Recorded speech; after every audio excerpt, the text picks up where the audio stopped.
Good morning. Good morning, crafty crafters. It's Dana, and I'm going to make some microphone noise for a second. Sorry about that. Okay, so I am involved in a trade right now. I hate to call it a swap, but I made a new friend on Instagram who was looking to trade some art supplies. And so I responded that I would be interested in a trade.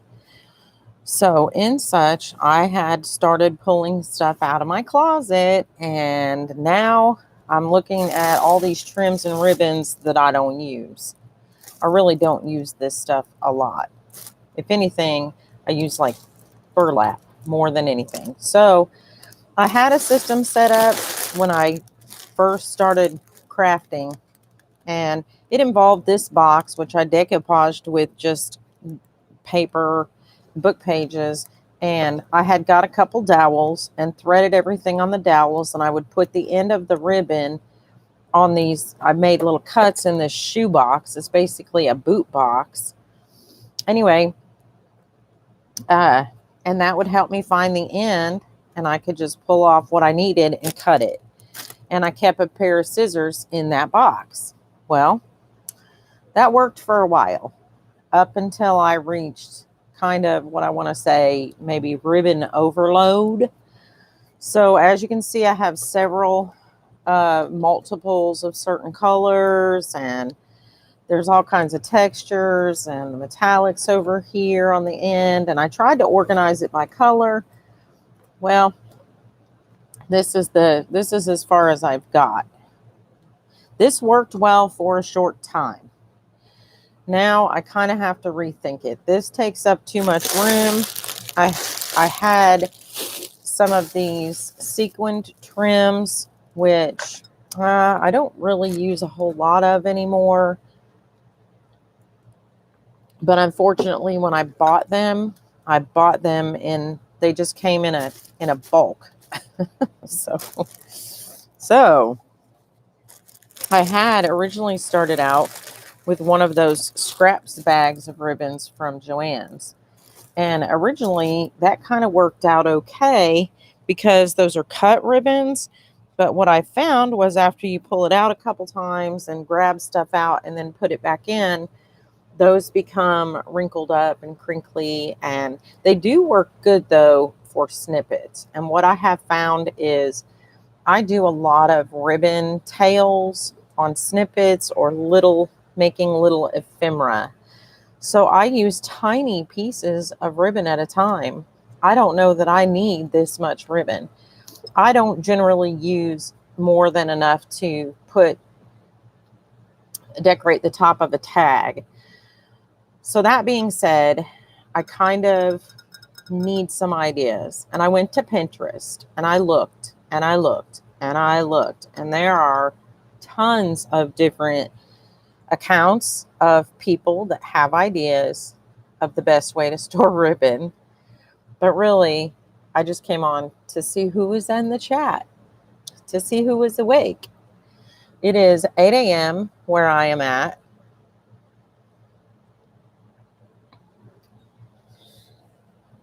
And there's not much going on this Saturday morning. My household remains asleep.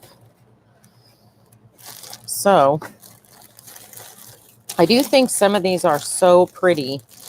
And I think I bought the whole bag for this and then didn't end up using it. But I tell you what, this I want to use on the edge of my December daily if I ever make one. Some year I will make one.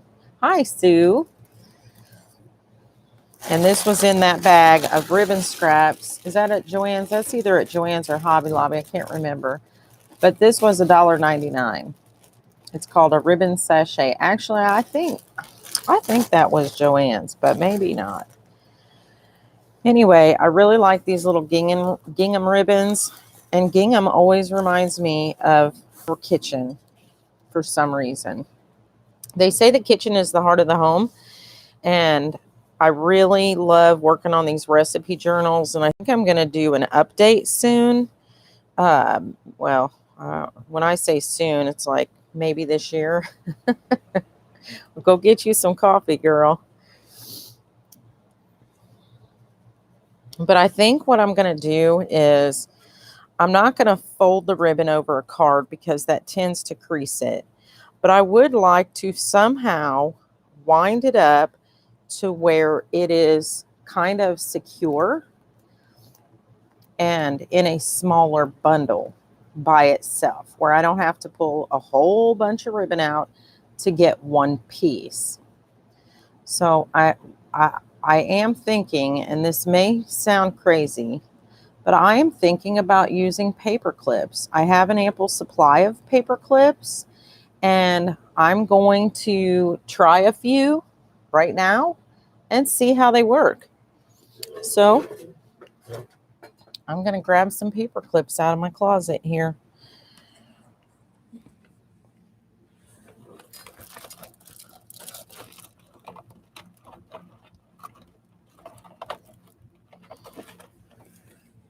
Oh, I moved them. Well, don't you hate reorganization? All right. I forgot I put them down in this drawer. Yep. Here they all are. Okay. So I'm not going to use decorative ones. I'm just going to grab some plain old ones that are not coated or rusted. Maybe coated would be better, but I don't think these would rust generally, and I do tend to keep my ribbon dry. Well, some of these are already rusted. I did some rusting some time ago. I followed the tutorial by Genevieve Designs. I really like her channel. Those may be too big. I wonder if I need smaller paper clips, or if maybe I shouldn't just put them on an angle. Yeah, I think this would prevent some of the creasing of the ends of the paper clip. Not only that, but you know what? I could, I suppose, put a card in the middle of that. Well, I think that's the best I've got for right now. And I do think that I will ultimately use a plastic bag. I got one of these. I have a bunch of these reusable bags. And I tell you what, oh, here's some fibers in here. I'll tell you what I like these for. Let me put this over here with some other stuff. These are those like plain old treat bags you buy. They don't have any sticky on them. And I think that's important because sometimes when you store things in these bags, that sticky edge grabs them. It can fray your ribbon or whatever. But the point of this is just to have something that's clear that I can see into. So that if I pull that out of this box like this, I can see all these, and these are not on any kind of a spool is the word I'm looking for. So those are done for me. They came that way, but I need to do the rest. And what a pain in the rear this is going to be. I think the brand new ones I may leave on the spool just for the sake of time, because they're not going to unravel. And these spools I saved, I have no idea what to do with these. I don't know if anyone needs those or if they use those, but I do have some blanks. If you have an idea of what to do with the blanks, let me know, because obviously this is 6 blanks and look how much room it takes up. That's a lot of space for trash, I guess. So I'm going to set these aside. Now I'm sure right after I do this, what's going to happen is I'm going to see some really good use for blank spools and wish that I had not thrown those away, because that's what ultimately is going to happen. I'm going to throw them away. Okay. Sue, are you back? Did you get your coffee?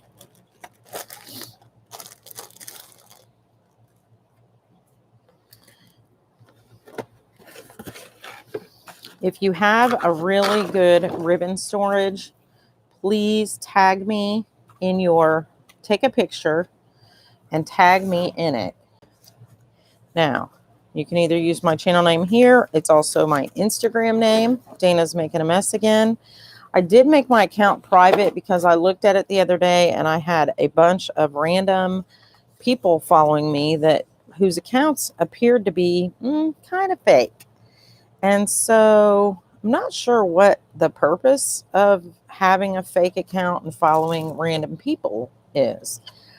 But I do know that when I click on them, it's all the same. You know, it's almost always a man, and he's a Christian, and he's a widow. And it shows him in a military uniform and with some sort of animal, cat or dog, and then on some luxurious beach looking scene. And they're all very innocent, the perfect man kind of kind of image. And they all have about 6 pictures. And what they have in common is they follow a couple hundred people and they have like 11 followers themselves. So that raises a big red flag for me. I went through and blocked all those people and deleted them off my account and made it private because I don't know. That kind of weirds me out a little. That being said, I'm probably a lot less likely to get brand new followers if my account's private and people can't see what I'm posting.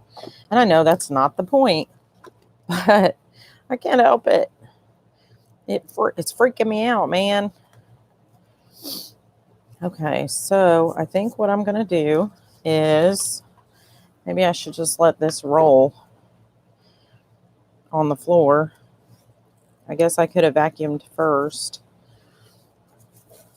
so it doesn't pick up. Oh, it's not even that long. Okay, so I'm going to take that off. Let's see, I got that for $1. I do love this color, the sage green.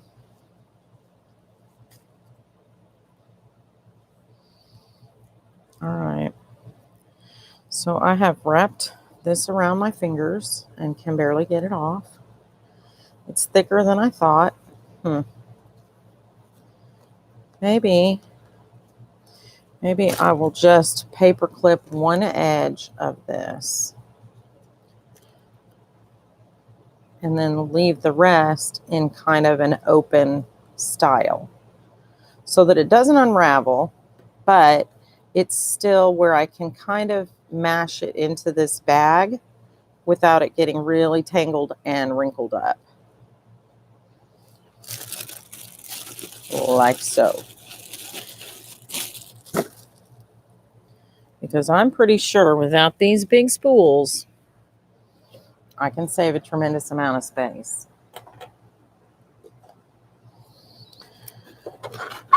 And if I'm wrong and I'm just causing myself a bunch of heartache, then, well, whatever. What am I going to do, right? What am I going to do? This little ribbon looks wrinkled when you get it off the spool anyway.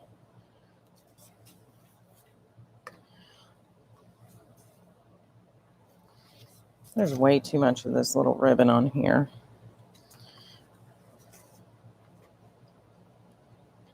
Okay, so the little tiny skinny ribbons, apparently it would behoove me to look how many feet it is. So this one is 10 yards, which is too much for me to just wind up gingerly.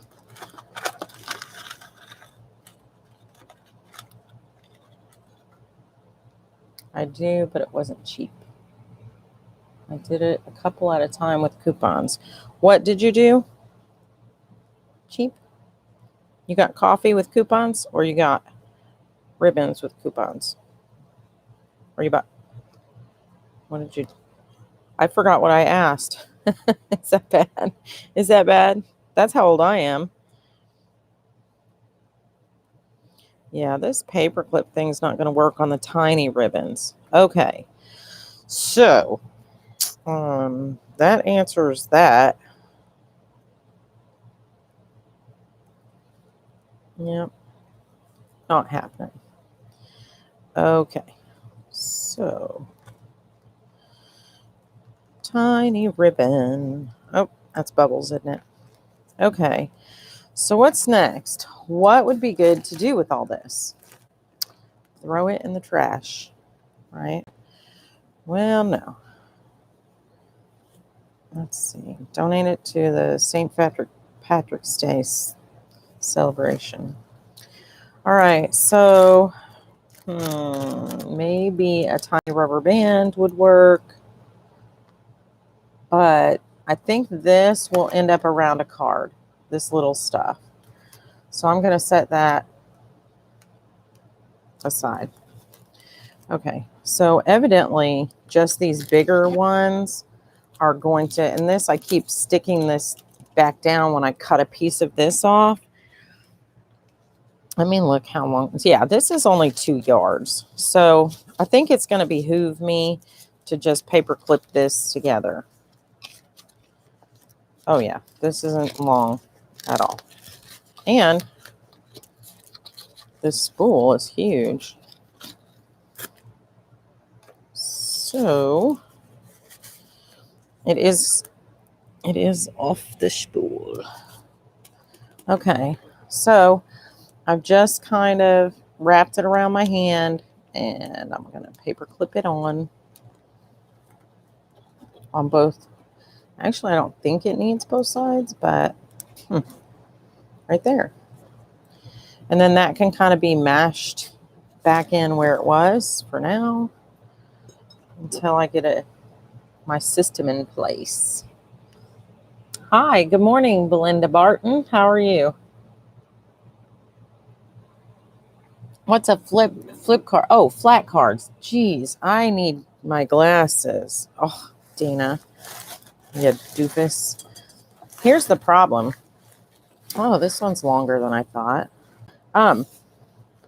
With my glasses, I can't see what I'm doing as far as what's directly in front of me because I need bifocals. So I have glasses to read with when I'm reading tiny things. And then I have glasses to drive with. I need to see far away so that no one gets harmed in the process of me going to the craft store, right? We got to keep the general public safe. It's not just coronavirus that's a threat. It's people that can't see well. So, all right, so I'm going to paper clip that. That's actually going to work well for these little cloth satiny ribbons that I have bits of.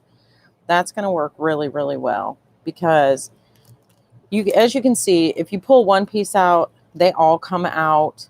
And I do feel like if I wrap it around a card, it's going to crease it. This has already got a little crease in here from where these ribbons have just been jammed in this bag. So these bits and pieces, I think, are going to be a lot better off, I guess, with the paperclip method, huh? So I'm going to wrap this brown one up. This is a really pretty ribbon. I might have to sew some of that to the edge of a journal page. I think that would be pretty. I haven't really thought, for some reason, when I think about putting something on the edge of the page, it's always been some sort of trim or lace, but not just a plain old ribbon.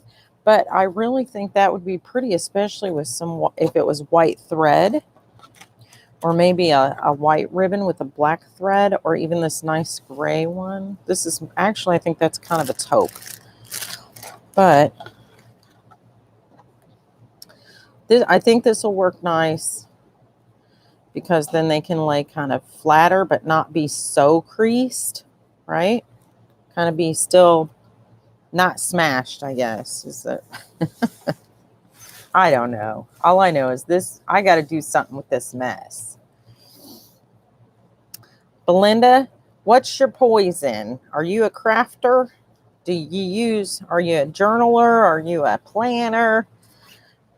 Are you just an innocent bystander? None of us are innocent bystanders, are we? We're all trying to create something. I'm always making a mess. That's the name of my channel. I kind of have to, I guess, to stand true to that. If I ever get really organized, I'm changing my channel name too. That's it. I'm going to be like Dana. I'm going to change it to Dana's so organized she's never going to make anything again because she doesn't want to get anything out of its place. Me too. And you know what, Belinda? I think this is just me. If you, I don't know, when I talk to other crafters, just like Sue was a quilter and she's still making quilts, but she's a card maker and she's a crafter, and you can't put Sue into one category. Sue, this is Belinda.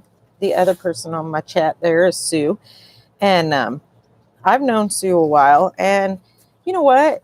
Do any crafters really fit in any category? But yeah, YouTube sends me these little messages and they're like, oh, to maximize your channel, you should do this and do that. And now it tells you that if you want to do different stuff, you should have different channels with different channel names so that your audience stays, attentive. But to be perfectly honest, I don't know that any of us stick to one thing. In the last year, I have made everything on this channel. I have made rosettes and I have made wands for a parade, and that went on for a month. And I have made multiple journals, which that is really my main love. And what else? Gosh, now I can't even think. And random journals. I made a faux leather, whatchamacallit, out of a chamois, and did this medieval alchemy journal. I did a bingo game journal. Oh, you sent me a picture. Oh, okay. Here's Sue sending me a picture. I'm going to zoom in. Here we go. All right, I'm going to show this picture. Let me turn this light off because you can't see my phone with the bright light.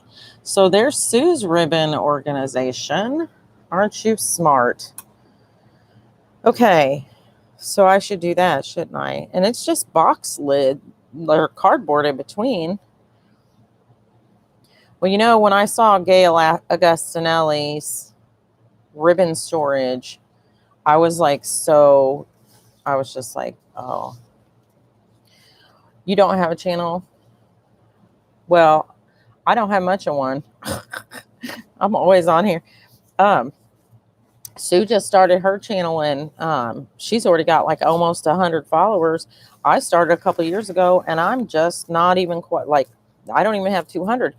But so I'm certainly not a fast growing channel. I think it's because I'm older and slower. I don't do all the exciting things that make some channels more. I don't do a lot. Like when I first started out, I tried to do like games and stuff. And now I do giveaways. I just don't really advertise them, because when I give stuff away, it's usually to the people that are my loyal followers that are here all the time and that pop in and participate. And I like that. I like the fact that they always come to see me, and that they not, maybe not always, but you know what I mean. I like the fact that when I held a game, there were lots of people coming to my channel at that time. And then when I was doing other videos, I noticed like the views were real low, and the comments, I might only have 1 or 2 comments. And so I thought the games were good to bring people to my channel, but then they didn't come back like after the giveaways were done. So that didn't quite work out like I planned, but it did help me find some new friends on YouTube, and some of them did stay.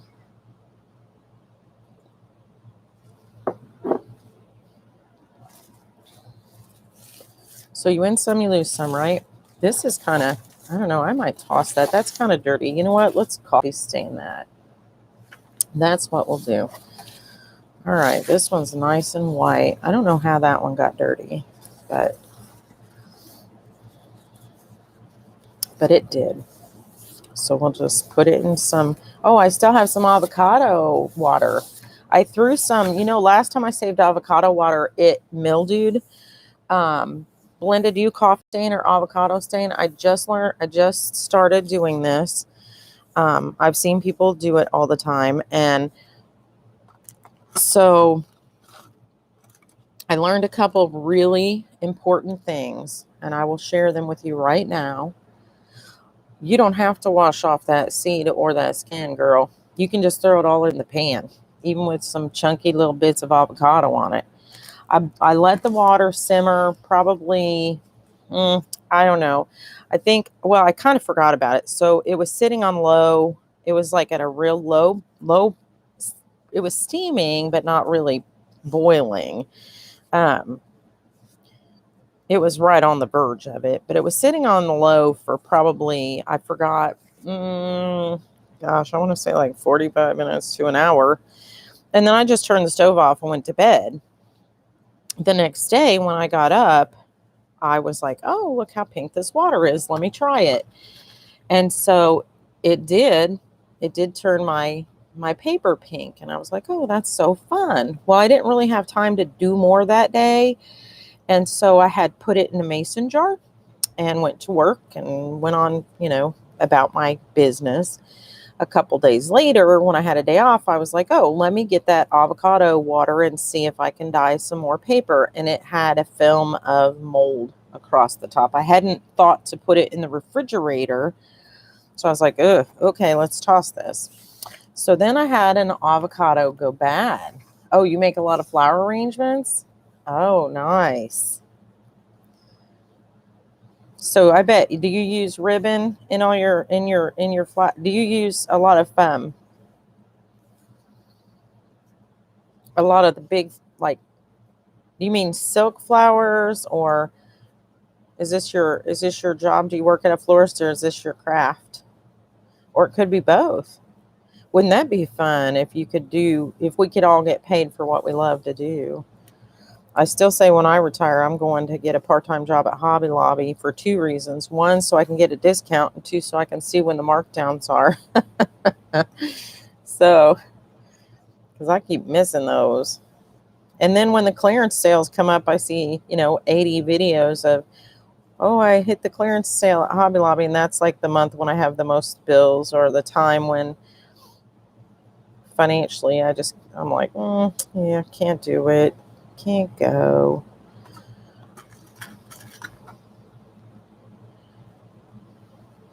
That's a little skinny one. I said that wouldn't work with the little skinny ones, but I did it anyway, didn't I?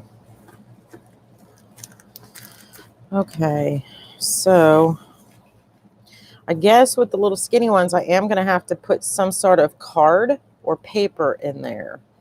So let me see. What do I have? Okay, so I still have these samples from the siding samples, which I was going to use to send mail with, but I think maybe I could wrap these around here. This is imitation cedar siding sample. And I wonder if I shouldn't secure this with a little piece of tape, because they do on actual ribbon rolls. But if I don't, do you think that maybe it'll fly off? Yeah, let's just put just a tiny bit on there. And then I'll save the other half of that tape for the next one. Yeah, and I think if I wrap it loose enough, it may not be so creased on the sides. Do you think? Sue, is that what you did when you put does yours tend to crease, your skinny ribbons on the card? Sorry if you can hear that. That's my washing machine. I have adulting in between all this crafting. My craft people ask me where I work. I'm disabled. Oh, I'm sorry. Work, LOL. Just got my first pad of pattern paper. Oh, really? What are you going to do with it? Ooh, I'm so excited for you. Okay, like me and Sue, probably hoarders of pattern paper. And I think that you have opened Pandora's box, Belinda, because let me tell you, I am just in love every time I go. Like, I don't know. I have certain ones I like better, but I'm telling you, like Frank Garcia makes beautiful things, but I'm telling you, like, I love K and Company paper and Authentique, and oh, you make memory dex cards too. Okay, so do tell us what pad of paper was your first. And what made you decide to buy patterned paper? Was it to make the memory dex cards, or was it just something that you were like, oh, this is beautiful paper, I'm going to buy this? I think I'll put all the purple together. Is that a good idea? Look at my dowels are in here. Oh, for heaven's sake. Oh my gosh, don't look at this mess. You know what? Let's put this over here on the chair because it doesn't need to be in the way the whole time, does it? Okay. Yep. I'll put that on my stool so I can come over here and in view. Okay.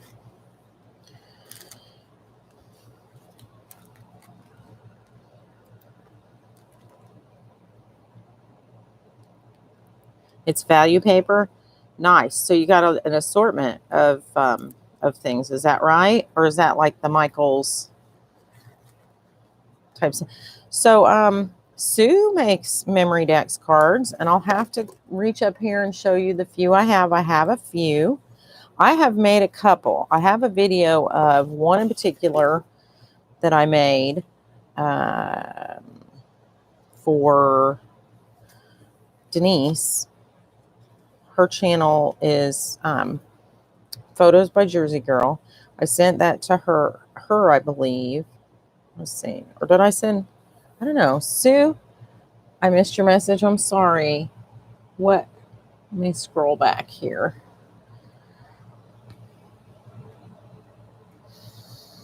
Hold on.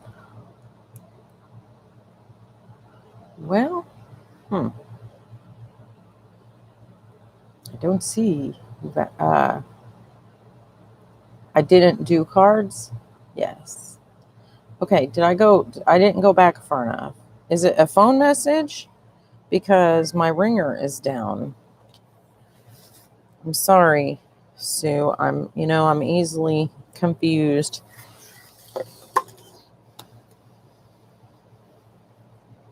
Oh, wait. Sue sent me a message on Facebook. Oh, okay. So let's shows. Oh, see, do you sell seashells on the seashore? Let's show. I really can't even just get it out at all. I'm going to show you Sue's storage. All right, my phone is so dirty. That's where I took a book apart earlier, and there's like all these little bits of paper flying around. So that's cool. So, okay, so you took the ribbon and put it through this hole, and then you just pull it out from there, but doesn't it get tangled around the edge? Because my method I thought would work, but what happens when you roll a ribbon is it twists. When it rolls itself off it twists like this. See all these twisties? When it rolls off like this. So I did the dowel system so they would roll freely, and what happened was it would get tangled and grab all the other ribbons as it was unrolled. And so it didn't work out for me, unfortunately, because I didn't think about that.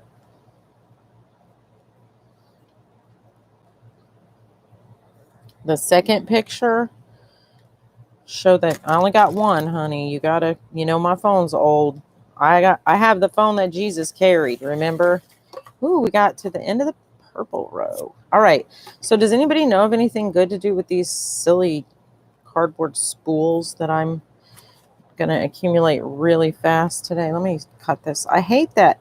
Why do they use that tape on the end of ribbon? It's always so sticky. Ugh. It's grotesquely sticky. You know what? I should roll it backwards so that I can just use the sticky end. That's what I'm going to do. because sometimes you have to cut off a whole little length at the beginning of your ribbon because of that sticky leaves such a film behind sometimes, and I don't like that very much at all. All right, so I didn't pull this tight again. This is just, and it ended on the other side, which is okay, I guess. Uh-oh. Yep, that's not going to work.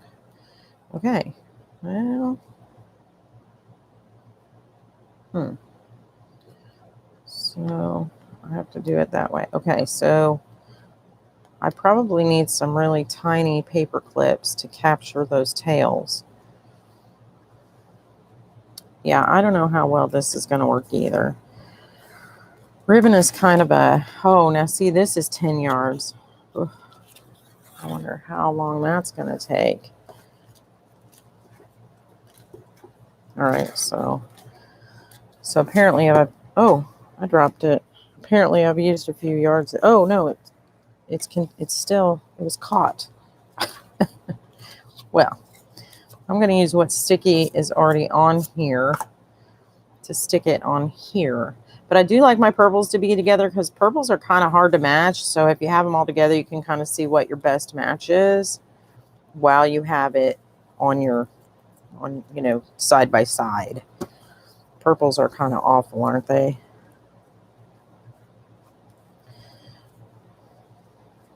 Although I love purple, it is a beautiful color. I wonder how I'm going to keep these from sliding off the end. I might have to put something on the end, like what would you do? Like a staple or maybe a piece of tape or something, like a bumper. I'm trying to talk. I'm trying to think. I'm sorry. I just take out what I'm using and put it back. Second picture. Oh, I got a picture. I did get a picture. All right. So here we go. I'm going to show Sue's ribbon storage. Well, it's loading. Okay. All right, Sue. My battery's like at 30%, just a word of warning. Okay.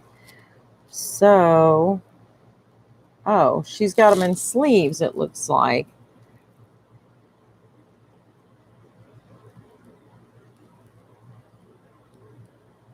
And you just pull them out. Let me get that. Look how dirty I'm sorry. I need to clean my screen. There's so many. Let me rub it on my shirt here. That didn't help that much. So that's kind of a good idea. Oh, a stationary clamp. Yes, yes, yes. That's perfect. Why didn't I think of that? See how helpful the chat becomes when you are just in a dilemma like this? All right, let me get some little ones. Well, okay.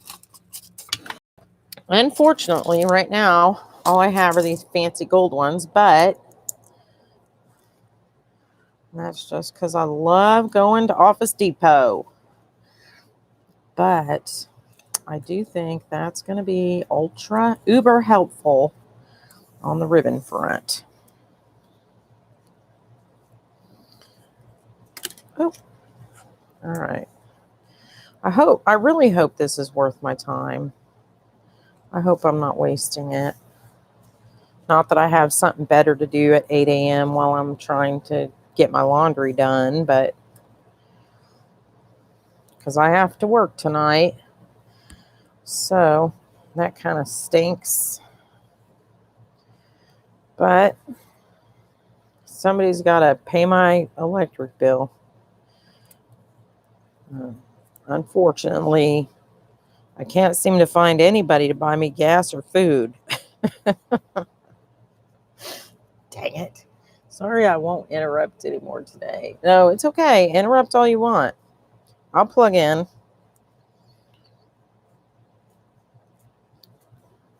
I just don't want this to start unraveling yet, so. You're not interrupting.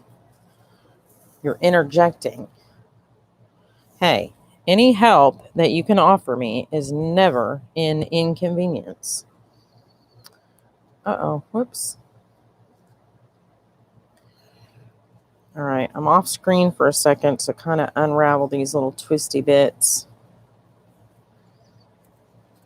Okay, there we go. Because it's like it was getting really twisted up.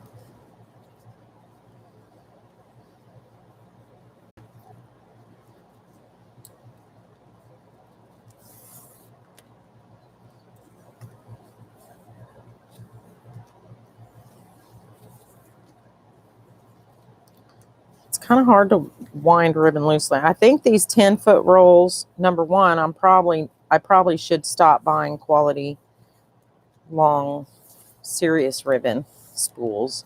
Of course, this was old. Is this the one this came off? This was 49 cents. I don't even think they sell 10-yard spools. Reels. Why can't I think? Spools of ribbon anymore.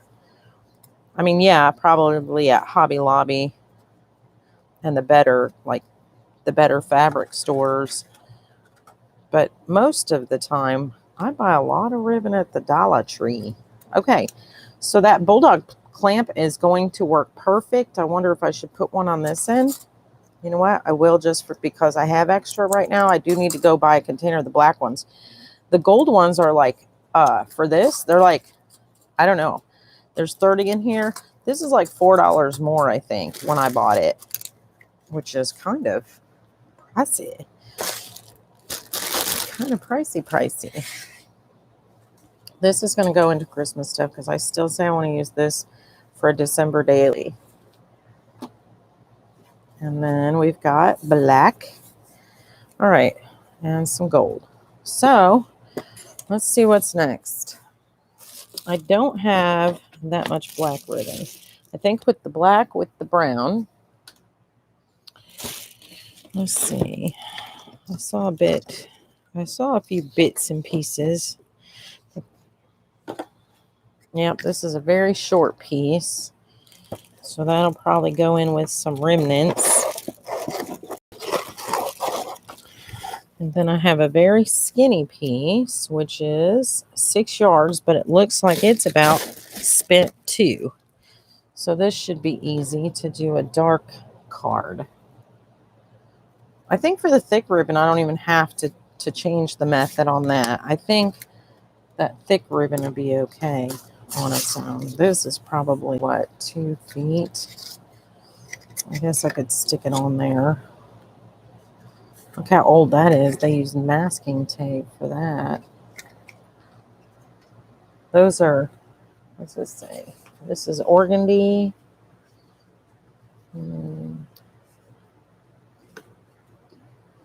Papa Artisan. I don't know what that means. Okay. But there we go. Here's that.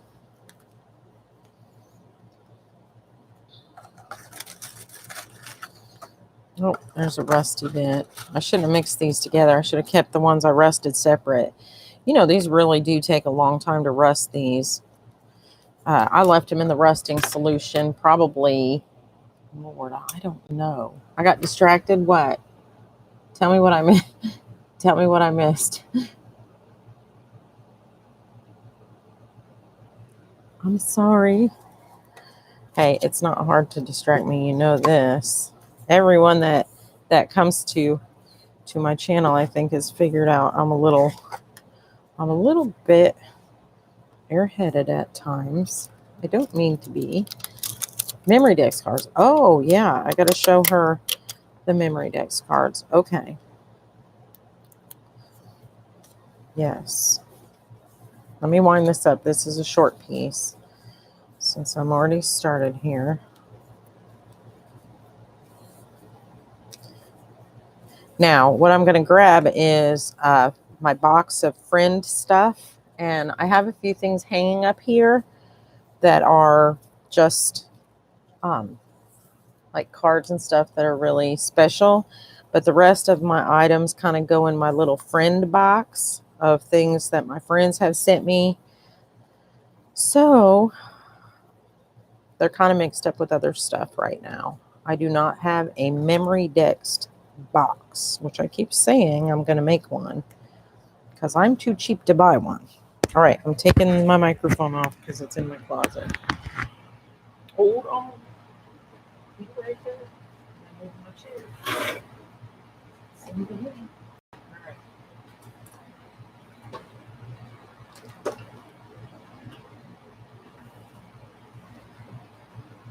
Okay. Okay.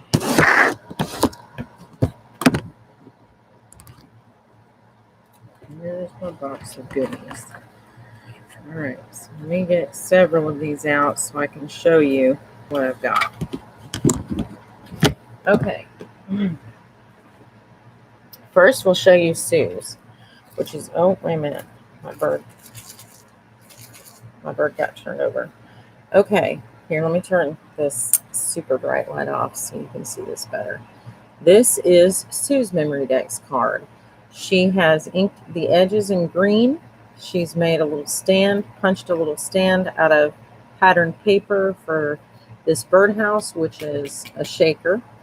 Inside the shaker, she's put a tiny wooden bird and some little gold and green and white seed beads. She added a couple bird feathers to the top, and there's a little bird on the pattern paper that I don't know if she stamped, but very faintly in the background is some script and bird cages. And then on the back is a lovely paper that is just kind of the same tone of green, and it's a pattern. And of course, people put all their information on the back. So Sue, I won't show everyone all your personal information so that they can. Okay, so the next one I have here is I have from Maria at Pink Crafty World, and she kind of had a neat idea that she put her information on the back of this little card and tucked it in this pocket on the back, which was cool. And so I'm thinking I may do something like that in the future on my own. And then on the front, she has layered, and there's a lot of layers here, but it's really pretty. She has layered a tag, and she started with some burlap with gold in it. And there's a piece of lace here, and she's layered some of these daisies, and it looks like she stickled them. And then she cut out a banner and put this little word, "Be Creative," on it. And so I don't know if this is showing up, but her die to make these is edged in little stars, which I think is adorable. This whole thing, again, super cute. And then, oh, I forgot to mention the raffia on here, but I know you probably already knew that was raffia. Okay, so Denise, now, she also protected the back of hers. Now she's put her personal information in this bag, and when you, let me turn this over.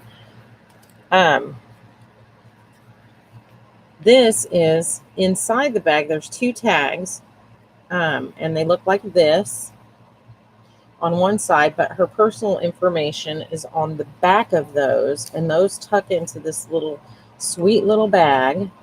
I think they actually, does this little one go on the front? Yeah, I think this little tag goes on the front. I flipped it over. So this actually goes in here in this little tiny paper bag. And then what she's glued on here is a little Alice in Wonderland stamp and this resin rose piece. And she's, let me get these little ends out. She tied this with some baker's twine. And then the background is patterned paper. On this side, her channel name is Photos by Jersey Girl. And so she's added some little people and some layers. And this is really thick, this. So she's got lots of layers going on. I love butterflies. I love these cool letters. I love that she's kind of overlapped those. She's really good at layering. I am not. And then this dimensional flower, which also is all stickled up. Oh, I'm sorry, I'm off screen. Dang it. Have I been off screen the whole time? Oh, for heaven's sakes. Let me move this light away so it's not directly on this. I apologize. Okay, so let me show you the back again. Did you see this part? Her information's on the back of these tags, and she layered up a little die cut and this little Alice in Wonderland stamp and this resin piece. I'm sorry. And then on the front, lots of layers. I love all the layers. And let me see if I can kind of get the glare off from my light. You know what? I have a light cover. Let me put the light cover back on. I was dusting and cleaning my desk, and from taking those books apart, unfortunately, my light cover is going to give everything a blue tinge. But it is going to hopefully take the glare off of both of these lights. Now, you know that at one point when I was using a lot of spray paint, I brought home the hair covers from work because at the time I was working at the hospital through agency. So, yeah. So I had some hair covers and, well, they were on my head, and you forget they're on your head and you come home and they're still on your head. So a couple of times when I was, I stuck them in my spray paint box. Anyway, so that's the other memory. So I have 3 Memorydex cards so far. And I've made, I think, 2. I don't know. How long is this? See, this is 6 yards, and it's almost gone. So let's just pull this off.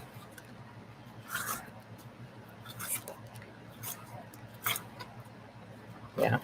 See, I knew that was getting towards the end. Is that still sticky? It is a little bit. I think it's enough to keep it secure for a second while I start rolling this up. All right. Oh, I forgot to put the mic back on. Can you hear me okay? Hello? Can you hear me okay? Sometimes I mumble. Sometimes I talk too loud. Sometimes I don't talk loud enough. I try to regulate my voice, but then I forget.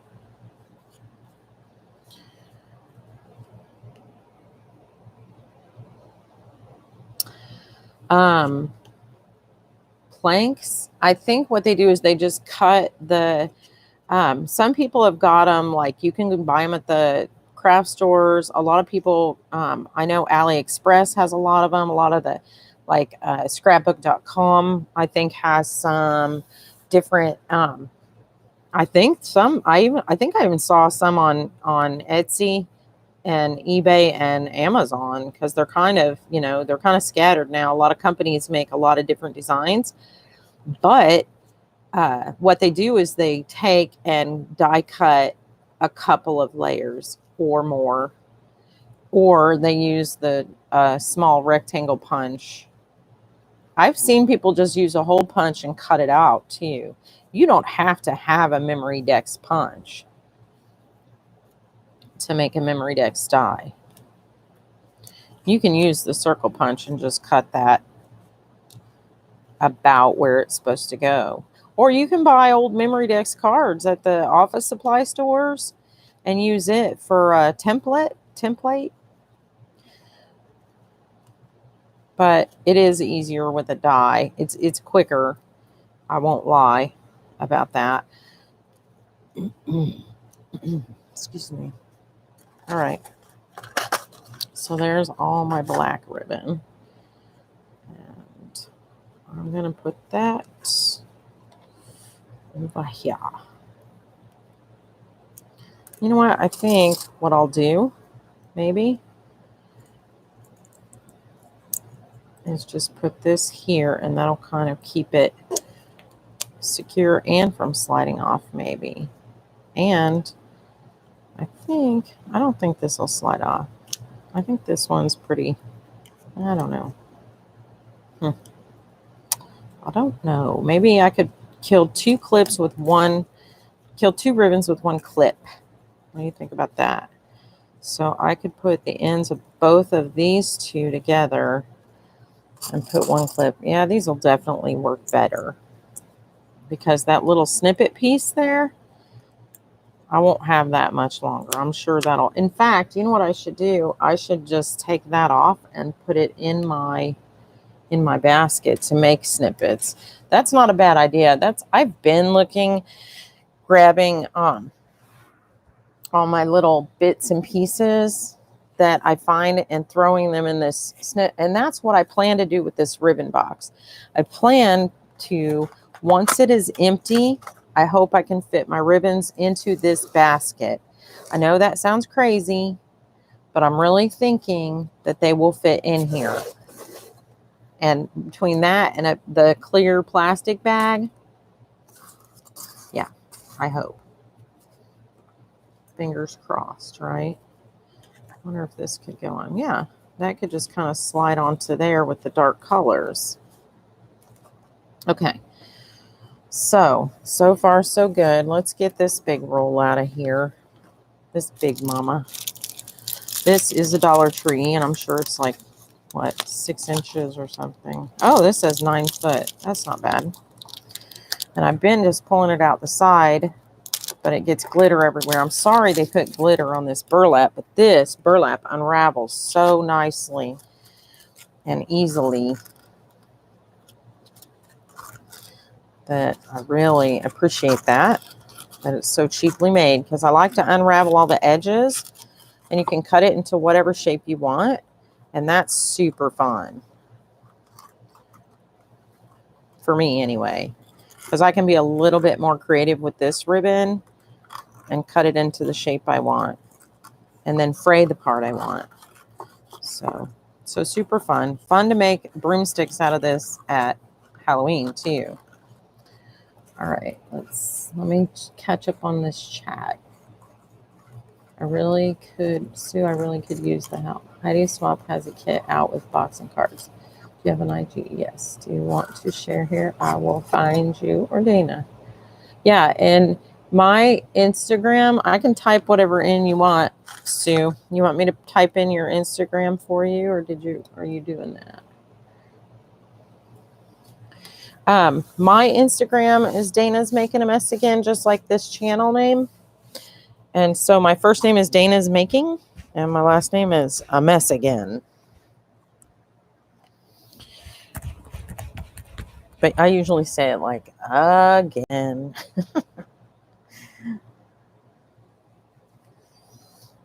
Because here I go again. Okay. All right, so we've got a little room in here in this ribbon box. It'll be like the feet of the century. What was I going to do? Oh, I'm going to coffee stain that. And that I'm saving for something, but I'm not really sure what yet. But I truly, truly love this little ribbon. Isn't it cute? I'm wondering if I can't make a pen holder or something out of those too, because this does slide. I'm wondering if I couldn't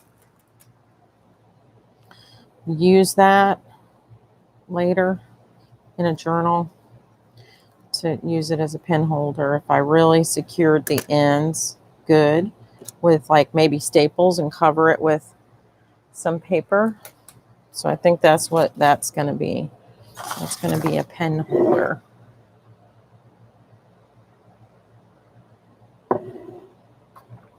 Just because crafter, I'm private too, but I think we already just discussed that. I don't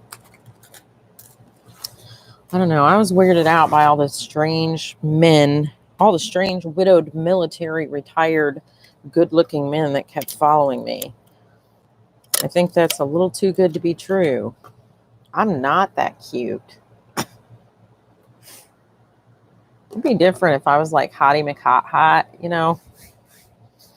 If I was look like Laura Lee, I wouldn't think nothing, all the men following me. But no. And I'm no spring chicken. So, okay, let me put my box back. Uh-oh. Hold on. I think that's how I broke my first microphone, is walking away when it was still pinned to my shirt. Okay, let's get back in the basket, shall we?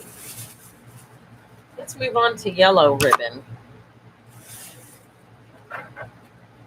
Let's see, what do I have in terms of yellow ribbon?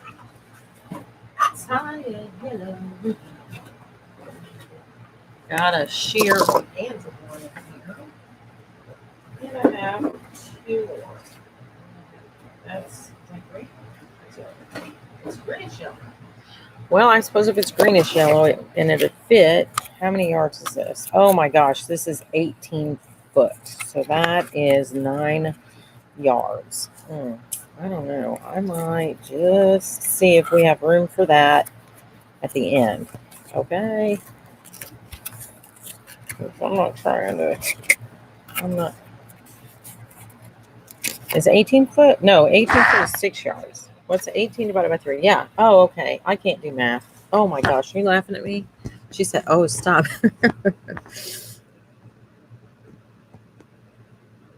Yeah. Somebody find somebody. Okay. I should have refilled my coffee before I started. I hate when I'm live and then I'm like, I don't want to leave, but if I leave, then it's just what? Like it's dead air, and somebody could come in and be like, what is this? There's nothing on the screen and there's no sound. I'm leaving. And then I get a thumbs down.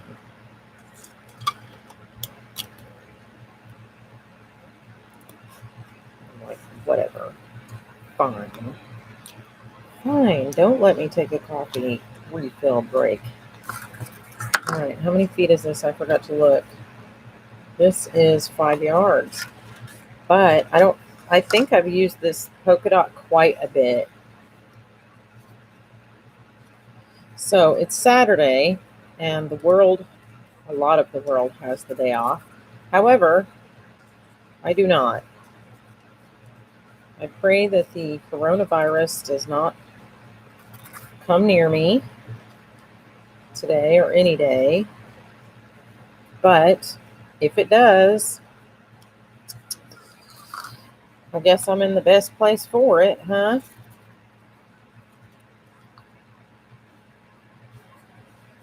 They say it's not in Indiana, but okay. I'm pretty sure it's everywhere. It's like Visa.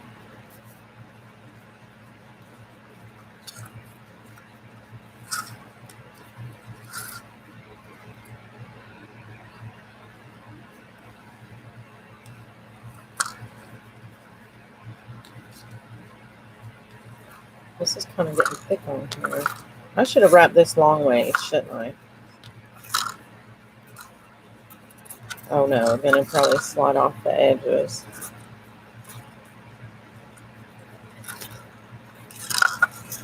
How much longer is it? Okay, we're at the end. I'm starting to say, this is getting redonkulous. Is that sticky? Yep, that's sticky. I hate that. I hate it when they're sticky. Why? Okay, so I am definitely going to use a clamp on this one to prevent it from sliding, and just because probably, yeah, let's go down here. And we have lots of extra. In case I need to clamp it up here, I'll put maybe one more on the end there. I should have slid that down, but I taped it to the card. You live and learn, right? Go get coffee. All right. That would be nice. Bart and I have black hair.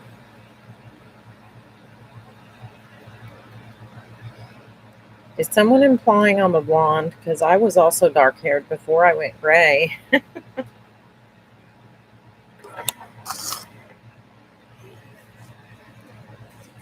I might have blonde roots under this gray hair, though. Well, it's yet to be seen. I don't want to discriminate, though. Because they say they have more fun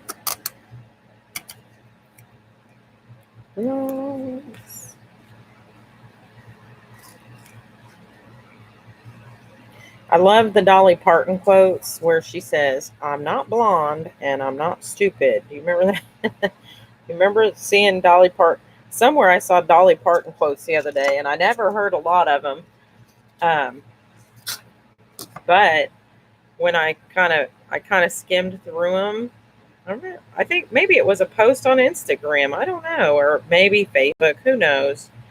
Sometimes you just see the most random things when you're taking your potty break, and that's pretty much when I check my Facebook, is from the privacy of my bathroom. That's the only time I get to, really. That's really the best place for me to send a text message too, and that's where I don't want to touch my phone.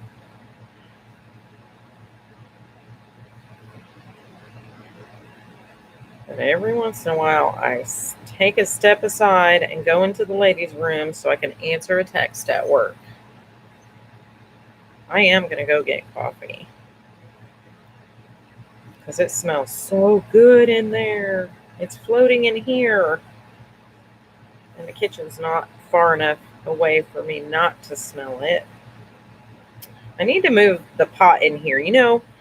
I thought about that the other day when I was rearranging when I brought that shelf in and I had to move the cords. I moved all the power cords because they were just like, over time, I had plugged and unplugged various things and everything was just a big tangled mess. And I said, you know what, I'm going to fix this. So I put all the plugs over there that, in the other plug that were closer there. And then I put all the plugs over here, the only ones that needed to be near me, so that I had a couple outlets I could use when I need them.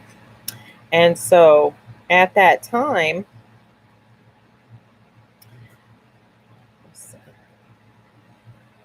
what was my point? I did. I did.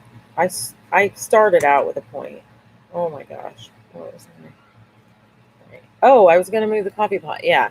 And so at that time, I had so many outlets free over here. I said, "Oh, I can put a coffee pot over here on my desk." But on my side desk, I don't have quite that much room if I want my sewing machine and everything right there. So I was like, oh, the struggle is real. Look how little that one is compared to that one. Is there two different sizes in here? Oh, there is. Oh, who knew? Okay. So I didn't realize I had some of these tiny ones. I thought I was out. And I love these teeny, teeny, tiny ones. Did you guys ever see the purse I made for my Joanne's doll? Did I ever show you that, Sue? I got to get that. Hold on. I'll be right back. I got to grab my journal. Okay, so I don't know if you guys ever check these out. I love the little beaded people that they sell at Joann's. Oh, great. Okay. I love the little beaded people that they sell at Joann's, right? So here she is. And they sold this chick with a weight in her hand. Oops, she's backwards. Hang on. Flip her over here. They sold this little chick with a weight in her hand. Do you remember her? She was like a yoga chickie. And I didn't like the fact that she had that felt weight barbell in her hand. So I took it out and I made her a purse just by cutting down. Ain't that cute? I made her a little purse just by cutting down these little pieces because they pop out. So I cut this down and bent the pieces back out and then stuck them back in. Here, let me use the bigger one because my hands are not doing this. But these pop out if you squeeze them. And so I just made some adjustments on one. And when I got it where I wanted, I just matched the other one up to it exactly. So they would be the same length. And I took her barbell because I didn't like it. And I made her a handbag. So we could even say I've made a purse. Oh my goodness, Stan. How frustrating. Okay. It is not fun getting that thing back in there. But ta-da! It worked. I did it. Oh Lordy. Anyway, I made this charm too, and then I put this little, um, I don't know what you call this. This antique brooch I found kind of went with the colors, and then I made this journal charm to go on it. So that's how I decorated that journal. Okay.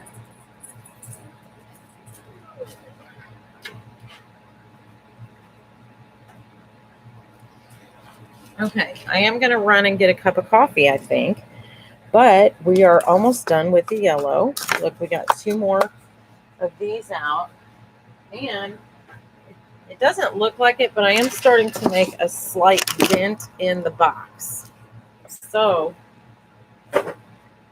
I'm hoping that I can get I have 2 more, so I'm probably, I don't know. Let me get coffee, and then we'll rethink this. Excuse this noise. I have to move this chair again. I slide this chair over when I get in my closet, and then I have to slide it back to walk around my desk because it's right in my pathway. So I apologize for that annoying sound. And I will be right back after these messages. This is what I wish we had.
I can't walk too fast. I overfilled my cup. I think I just stopped drinking. All right. That's better. I filled it up a little too high, and then I couldn't walk to come back. I was like, oh, good thing I'm not a waitress. I used to be able to run around with trays full of everything. I know. I stopped and just took a couple. I was like, oh, watch me spill this all over. Okay. Okie dokie. Okay. Where are we at? I think, how many feet is this? What do we say? Oh, this is 6 foot 3 yards, so this isn't that much. And I've probably used about 3 of the yards, so it should be empty. Am I doing the math wrong? What's 18 feet?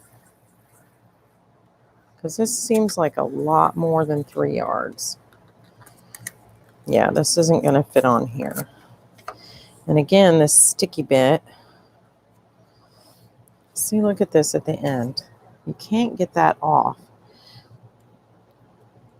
It's like it's ruined at the end there. So I'm going to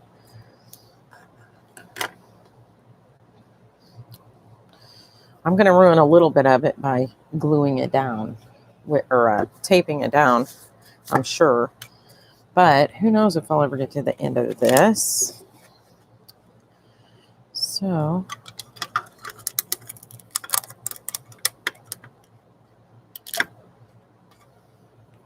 I'm just going to use a tiny, tiny bit of this tape. All right.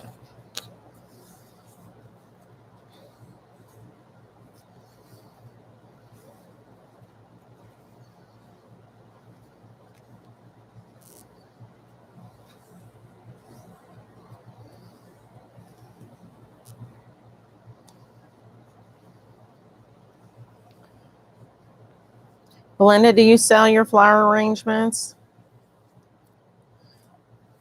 Are you able to supplement your income with your work, or is that a hobby for you? You know, I know people say just a hobby, but what I have found is a hobby can actually pay for a lot of things, and it can help. When you're making things, you can make birthday presents, you can make wedding presents, you can make things. And, I don't think people realize crafting can be a huge side hustle, especially flower arranging. I mean, you could probably do everything from weddings to prom corsages to, you never know. If you can arrange flowers, I can barely arrange flowers to make a layered cluster on a piece of paper, but and I have to use a frog even when I bring home a little fresh bouquet from the grocery store because I can't really get them to look right. Flower arranging is a true art in and of itself. It's kind of like cake decorating. There's a whole world of stuff about cake decorating that I just am in awe of. My cousin made a cake for my other cousin when she turned 50, and it was a planter full of succulents, and you would have thought that those were real plants. Even the wood on the planter looked real.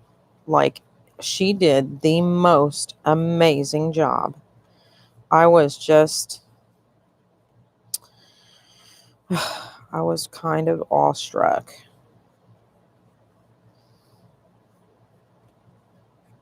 Oh, I'm sorry, I'm winding off camera. I get so immersed in what I'm doing sometimes. I forget.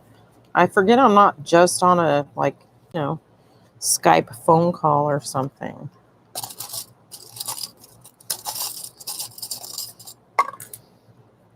But I always do feel like I'm talking to friends, so that's good. I imagine if, I don't know. I can't imagine. Sometimes I'm in a live where the chat's going so fast I can't read it. Not my lives, mind you. I mean, someone else's lives. But everything's going so fast. I don't know how they keep up sometimes. This is a slower paced channel.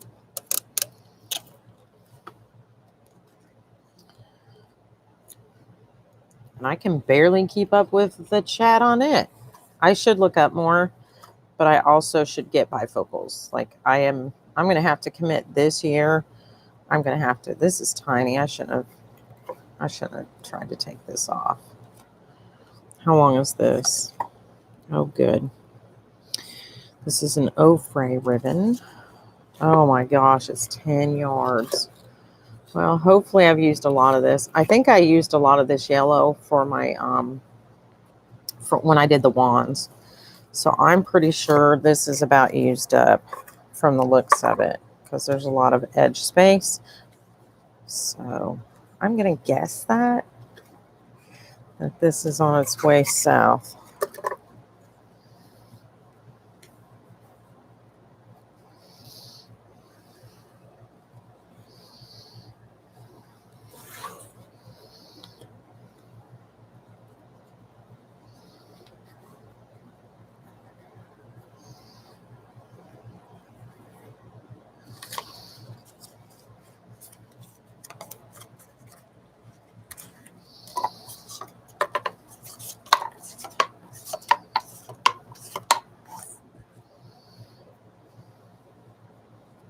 Yep. Well, hi, Grandma Joe. Good morning. You got some coffee yet? I just got some coffee. I just got a refill. They let me leave. Everyone was unsupervised and they were very well behaved. Nothing happened. Neck, neck, neck.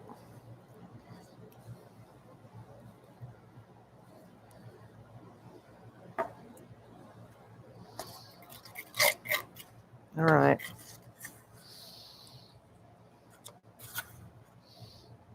Oh, yeah, this is longer than I thought.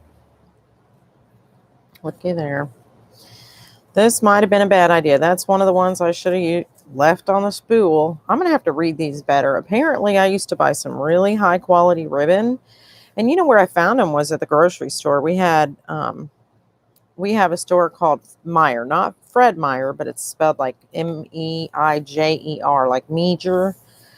But it's a grocery store type chain that's kind of like a Walmart superstore or a Target, in that they sell a lot of different stuff, smaller, inexpensive furniture. They have an auto parts section. They have a pharmacy and a healthcare section, and then a big grocery. But they also sell clothing and all kinds. You can buy socks, underwear, and probably get your tires rotated. They got a car wash and a gas station, and you name it. So they have a small sewing section where they have some very nice ribbon at a good price. So a lot of times when they would go on sale, for these little skinny ribbons would go on sale all the time for 99 cents, I would pick them up. Because at that time I was using a lot more ribbon. Since my rosette project, I really have not used a lot of ribbon.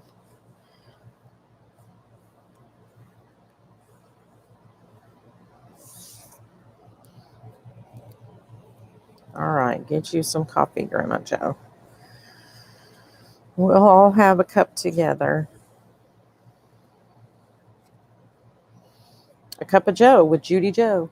Hey, I'm a poet and didn't know it.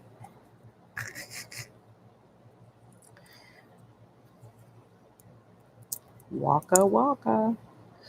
Okay, so I wound that opposite the other one, which is weird, but let me cut this off because I'm sure it has that sticky residue. Okay, so now we not only have these empty. Oh, I dropped one. But we have these empty. So this is how much space I've saved so far. And what we have here, what I've wound up, is this, and these. So this is, whoops, oh, and that green mess I made. Yeah, we'll get back to that later. But obviously this is working for me. Okay. So what we're going to do is we're going to stick these in our little basket. Anybody have any use for these things?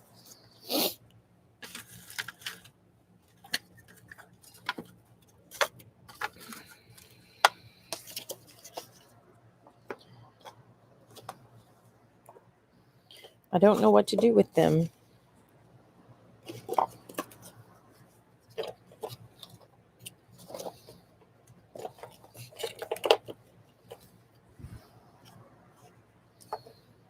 Okay.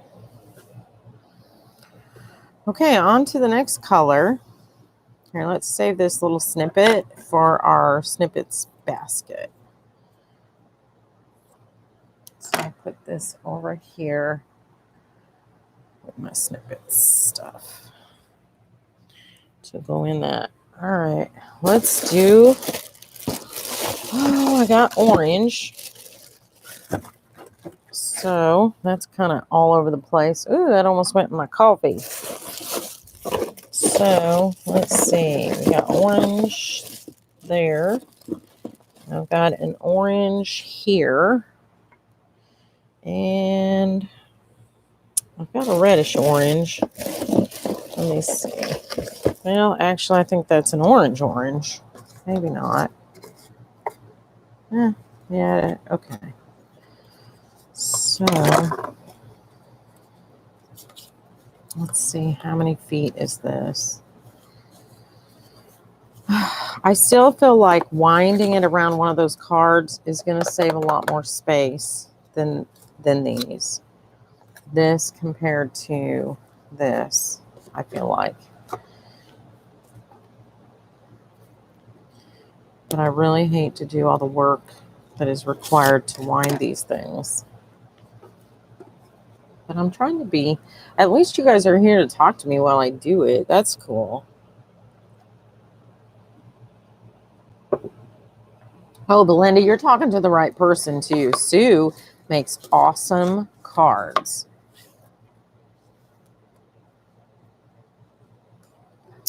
Grandma Joe, we have a new friend, Belinda, who joined us this morning. Belinda, this is Grandma Joe, a near and dear friend to our little circle of crafters here.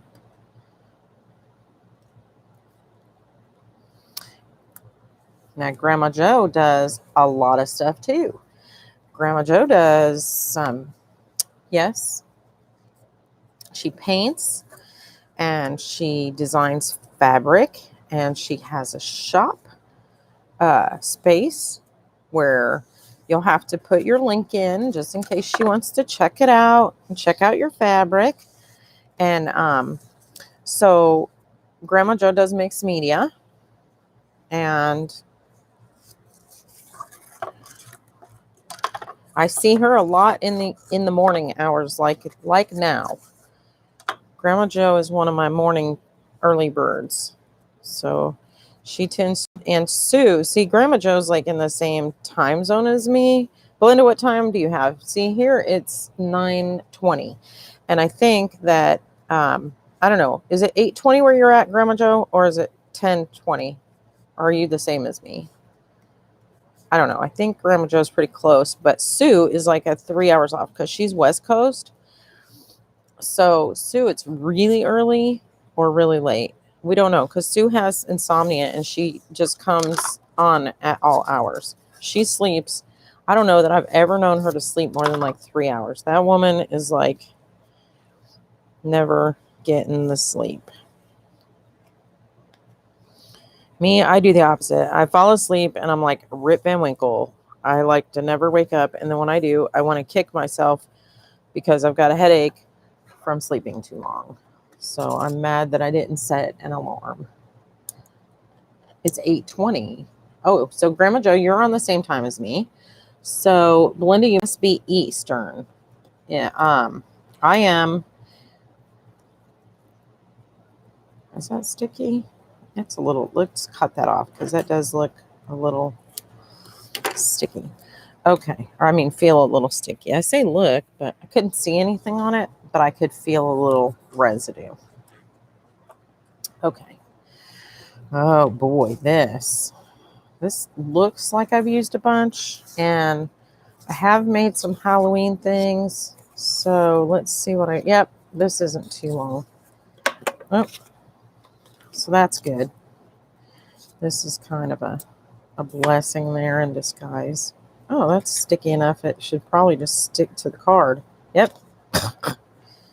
Okay. So we're all kind of all over the place. Your central.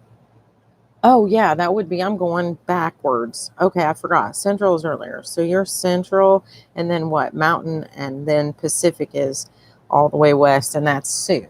So we kind of have the gamut here.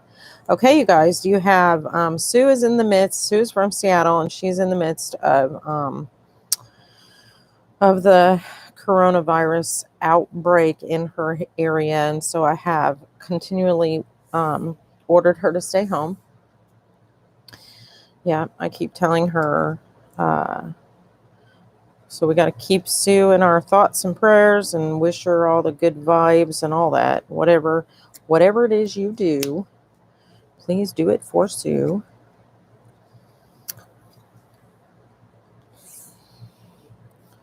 Because she worries me. And wear a mask, Sue, even if you just tie a bandana around your mouth. And that's what my son was like, Mom, I would look stupid. I was like, you know what? I don't care how I look. I don't care what people think. I'm not going to the gas station and I don't cover my mouth and wear my glasses because that's eye protection. You know, somebody can cough and a virus can actually enter through the moisture of your eye. People don't talk about that, do they? But hopefully, since we're all not you know,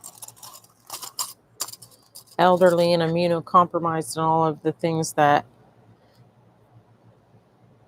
we hear about the patients who have suffered, uh, you know, who it's been fatal for. Hopefully we are all okay.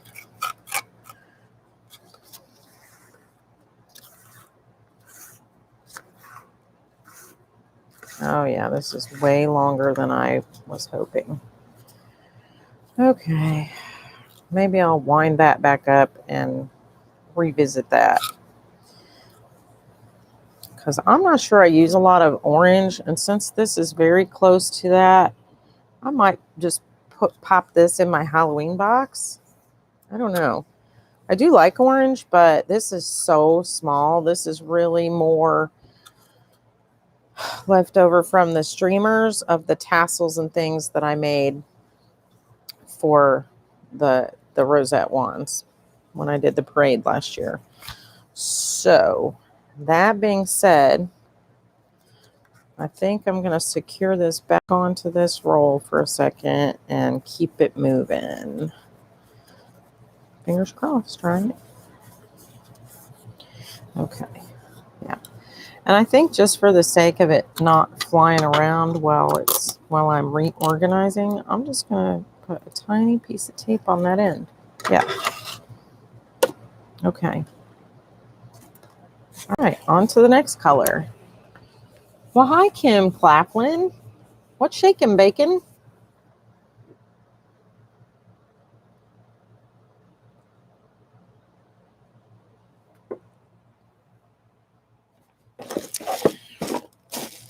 Alrighty, let me see here.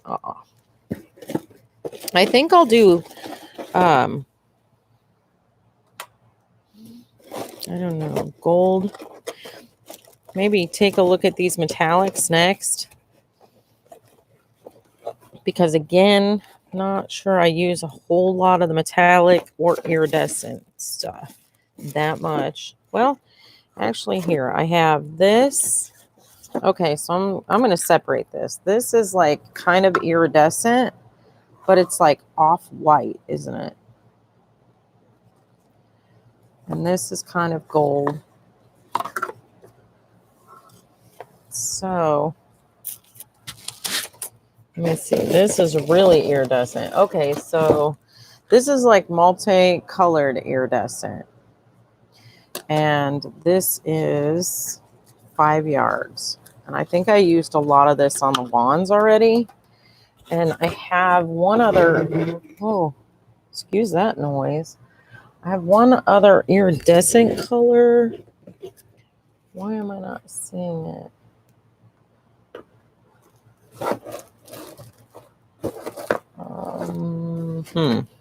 I don't see it.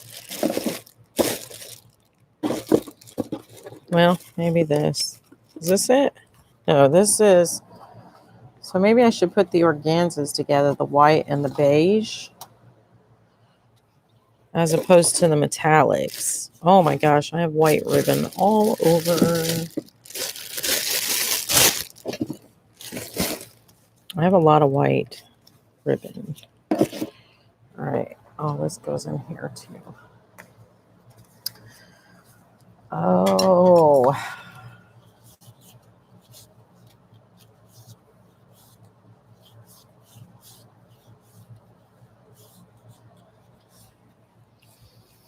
Oh, Grandma Joe, just come over here. I've got plenty of creamer. I've got the hazelnut too, but we have some powders. I'm not fond of the powders, but they're more like, I guess, because everybody comes and drinks coffee. But I got this caramel macchiato to try. Not my favorite, but as far as the powdery kind goes, it's definitely the best one, I think.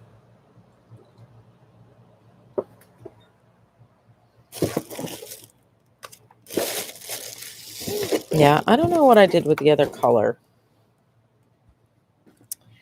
Strangely, I have, let me see, it might have fallen out into the, nope. I thought it was on the shelf, but,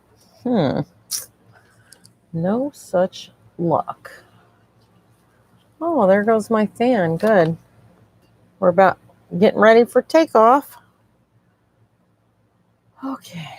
So we have... Oh, I do have a white. Oh, I found another purple too. Dang it. Dang it. Oh, and there's an orange, but this one's already kind of torn up. I know it looks red on my monitor, doesn't it? But this is actually like, I don't know. Maybe it is red. But when I hold it up by the red, it looks orange. When I hold it up by the orange, it looks red. So I think it's just being hard to get along with now.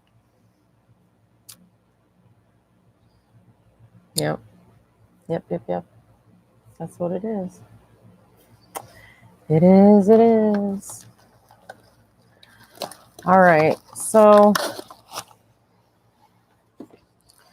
not so much iridescent, I guess, but this does look iridescent. So I'm going to put this one and this one together, I guess, with the white organza. And that'll take care of some of those sheen, the ones with the sheen on them. And I hate to put that on an off-white card because that's going to look off-white, isn't it? So let's get a really, really white card. I think I already used the snow. This is colonial white, whatever that means.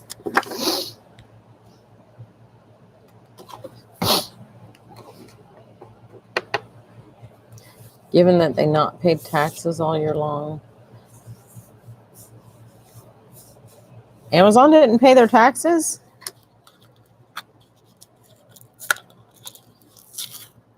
Yeah, that's not bad.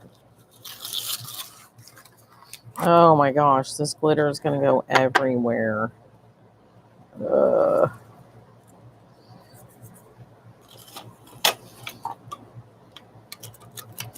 Okay, so I'm not going to put all the white and iridescent together. I'm going to put all the glitter together because I'm not feeling that having the glitter everywhere.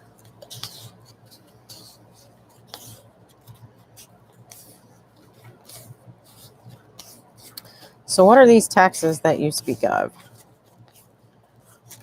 Amazon didn't pay their tax, the tax man? Isn't that the only thing we have to do in life?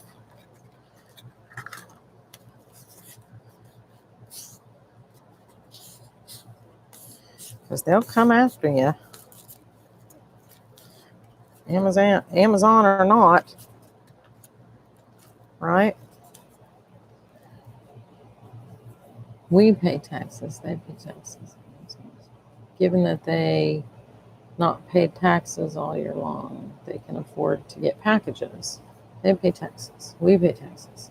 It was on the news that they never get taxed. Oh. Huh. Well, So, I guess for delivery, they don't get taxed. I know when you order a pizza, because somebody was talking about this recently, that a local pizza place got in trouble because they were adding the delivery fee on and then computing the taxes. And apparently, they were not allowed to charge a fee for a service. They were allowed to charge for the service, but not tax the service. So that might be the same thing. Is that the same thing? I don't know.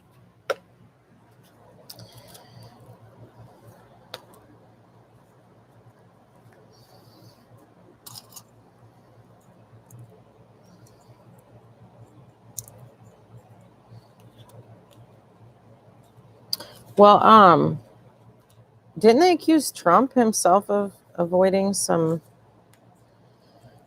of his obligations with the Internal Revenue Service at one time, or no? Was that? I don't remember. You know, I hate to say it, but I'm afraid I have just kind of closed my ears to all of that. I'm afraid politics has made me exhausted. at just the very mention of them. I get frustrated.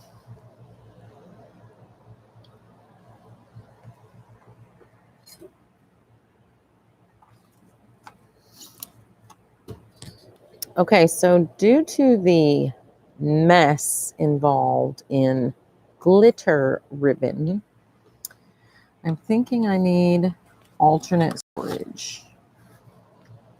This one has not been open. This is kind of purple and green, so it's like Eastery. So I kind of feel like that and that. And is there any other ribbon here? This one does not shed. This is not glitter. Okay, this is a metallic thread. Yeah, I don't like glitter on my desk everywhere all the time. Oh, I found another orange ribbon in here. Whoops. Okay, well, that one was stuck to the bottom of another reel because it got ripped up. So, okay.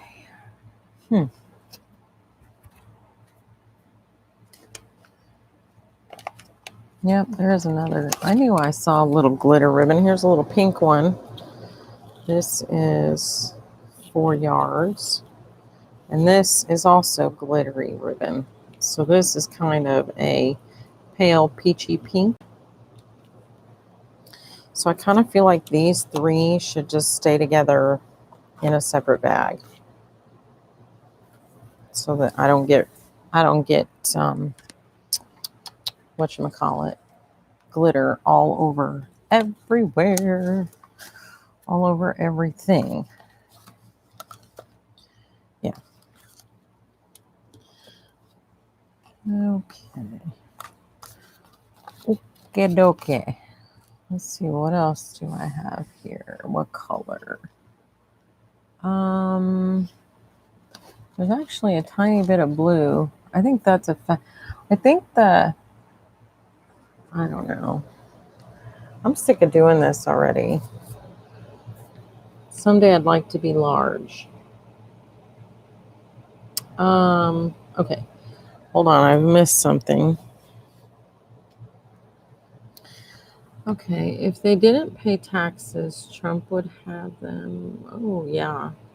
And let's see, I'm not a Trump. I'm moving on from that. Exactly the same. We have tons of large corporations.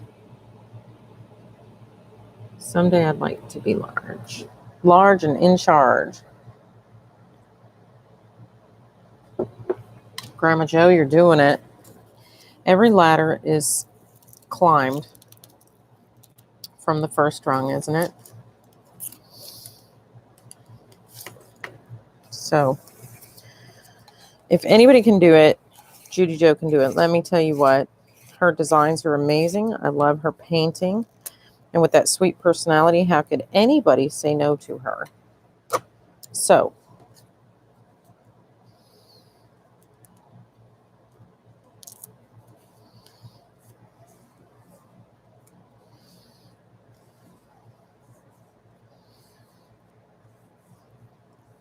and you guys know, when she gets big and famous, I'm hoping she hires me to be on her design team, because I still have yet to been able to cut up the paper samples she sent me, because they're gorgeous. And I still say I'm going to punch out some flowers and make some flowers with a couple of these, because they are seriously. And Easter's coming up, and there's that one paper in there that like is perfect for Easter, and I keep trying to think of what I should do with it, and I can't.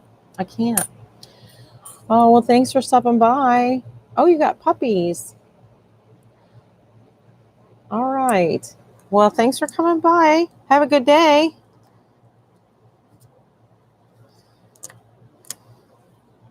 Yep. Find us on Instagram.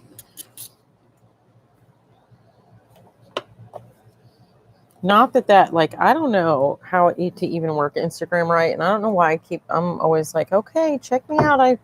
Follow me. I don't know why I do that. Like, I know there's a purpose and I'm going to find it more useful, but right now I don't look at it very much. I might be too old to, oh, thank you. I'm hired. Well, very good.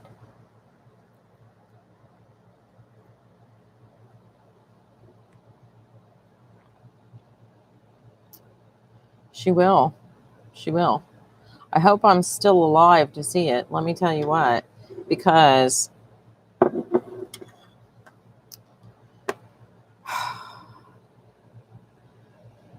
not that I'm going to die, okay?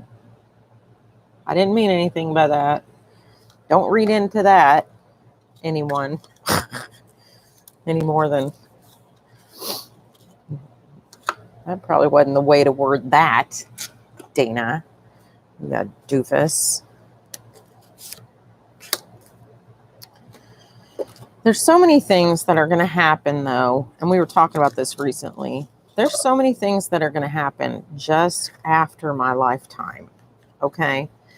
And with technology doubling and tripling and what, they're making these droids and human computers that are not human, but computers that are human-like, and all the stem cells and the things that they're doing. They're curing so many diseases and conditions, and new medicines come out all the time. And I'm thinking someday, I mean, will they even need nurses, or will there just be some robot roll in next to the bed, a little tray pop out with a cup of water on it, and it says, here's your pill, and then stick your arm inside my, belly button while I take all your vitals and temperatures, and then answer yes or no to the following questions. Do you have a headache, nausea, vomiting, diarrhea, cold or flu symptoms? Okay, bye. And then depending on how you answer the questionnaire is how they treat you. And then I suppose you would still have to have a real doctor. And I'm pretty sure you'd have to have a real nurse do, listen to your heartbeat. I don't know, though, I mean, our ears are not going to be near as perfect as a computer, but maybe the computer will go in and do the assessment, and then a light will go off at the nurse's station, and it'll say, you need to go listen to this person's heartbeat right now. And then it'll tell us that they have an irregular heartbeat, and then we have to go determine, what are we hearing? Is it a murmur? What is it? Is it an extra beat? Is it a dysrhythmia, arrhythmia? What is it? So I am working tonight, but not for a minute, not for about 12 hours. So in the meantime, I'm going to enjoy my half of a Saturday off. Because Lord knows that's all I'm getting is half the day off. But I decided I could think of it two ways. I could say I have to work all weekend, or I could say I've got Friday night and half of Saturday off. Well, I don't do anything on Sunday nights anyway. So really, what'd she say? I will look again. What happened? Dana, I would hoard the paper. Okay, thank you. I have Grandma Joe's paper. I have it in this safe space right here where it won't get bent. See this? Where she mailed it to me. All my precious things are over here on this shelf in front of me where they can't get wet and they can't get harmed. Let's look at them again, just for the sake of looking. This is one of my faves. I love paisley. I love the colors. I love this tan. I love this teal. I love this mint green. This is more whimsical, but I love the colors. Again, I love the butterflies. I love the leaves. I love the flower. I love that it's got like an abstract-y feel to it. Let me hold it up closer. I'm sorry. Could you see that first one? paisley. Let me get really close. Look at the details. Can you see the look at the leaf? The double-sided, one pattern on one side and one on the other. Is that not cool?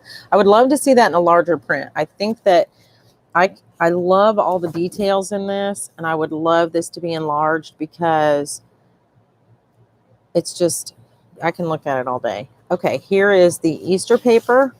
I love the contrast in this. Let me turn the bright light off so you can get a true sense of the colors in this. This is what I want to see in like the plaid. This perfect dark green, this purple, this yellow, this blue, not just all pastels, but I would love to, you know, to see a pink thrown in there. Bam. That's your Easter print right there. I love this. I love this. The details in these daisies are so fine. Again, I would love to see this in a larger print. This is gorgeous paper. Gorgeous, gorgeous paper. And then this is going to be my Christmas go-to this year. I swear I'm going to just, this gray green I love. Nobody has utilized that color. None of the companies have taken advantage that there's a gray in the green family. You know, you got your pink-based grays and you've got your yellow-based grays, but you also have these green-based grays. And a lot of companies kind of steer clear of those because they're hard to match. But if you pulled that same color into multiple pages and chipboards, would know, like, nobody could beat that. Because I love the gray green. And you can, that goes better with a lot of other colors than other grays. Because, you know, when you put the pinky gray with a yellow, it doesn't look right. Okay, this is what I want to punch flowers out of and layer them up so that they would be flowers made out of flowers. Cool. But I haven't been able to bring myself to do it. Besides, I'm still showing them to people that ask me.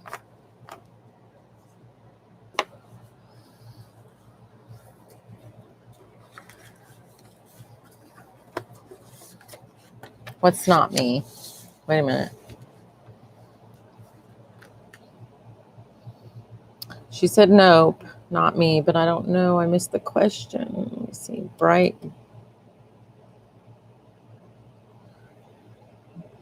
We will be chipped, and the chip would tell what is wrong with the bright. I was thinking the same thing. I need a good printer, Grandma Joe. I would love to print some of your paper. I know. I got to get a printer too. You know, for a long time, I've been wanting to buy digital downloads, and I have this inkjet, and you just, so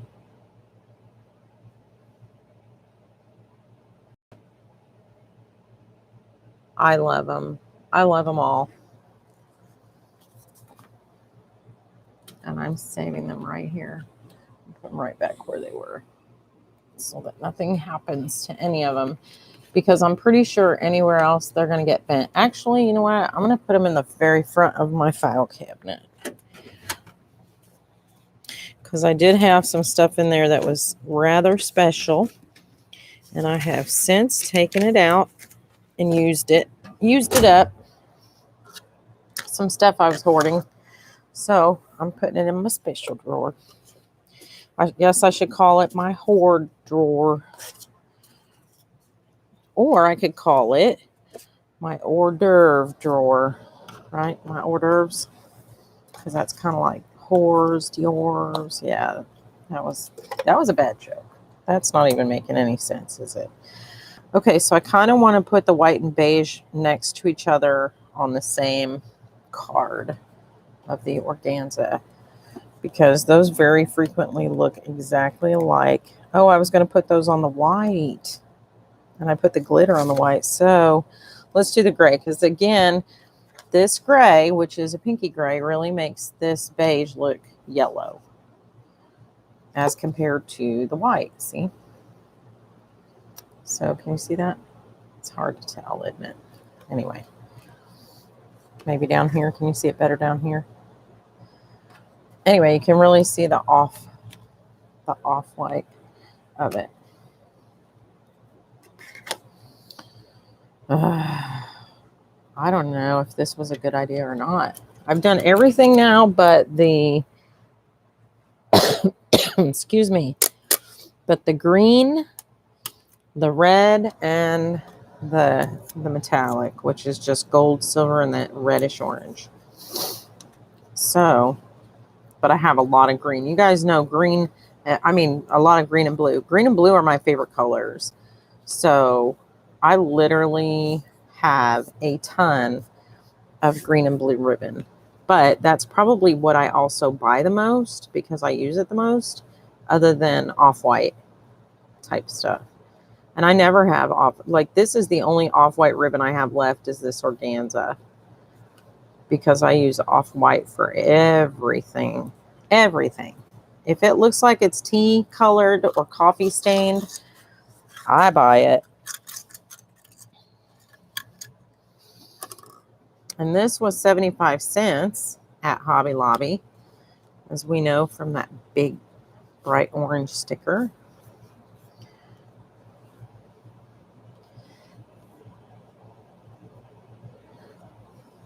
Well, Kim, I can tell you this.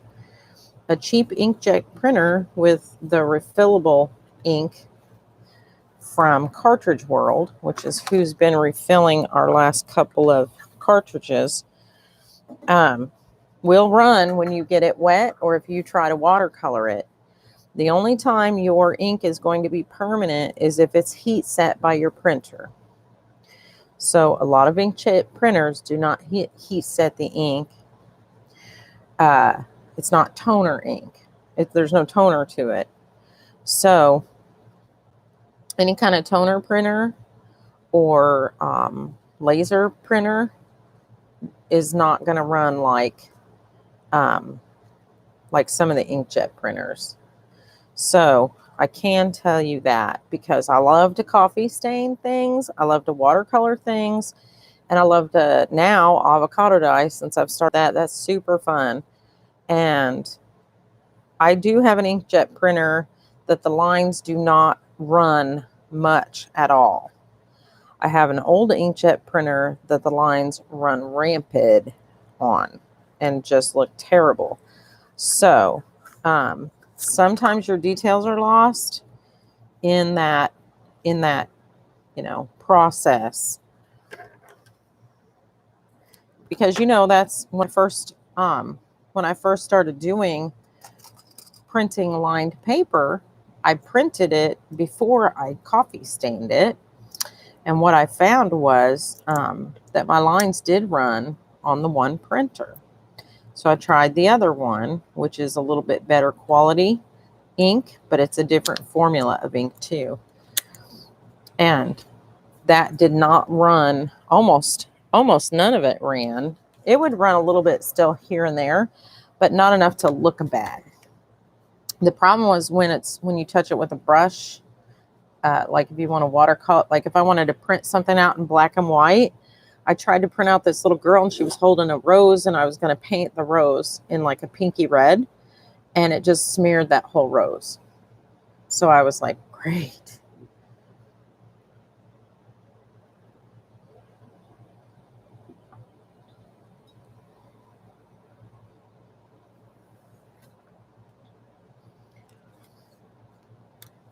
Well, and that may be what it is too.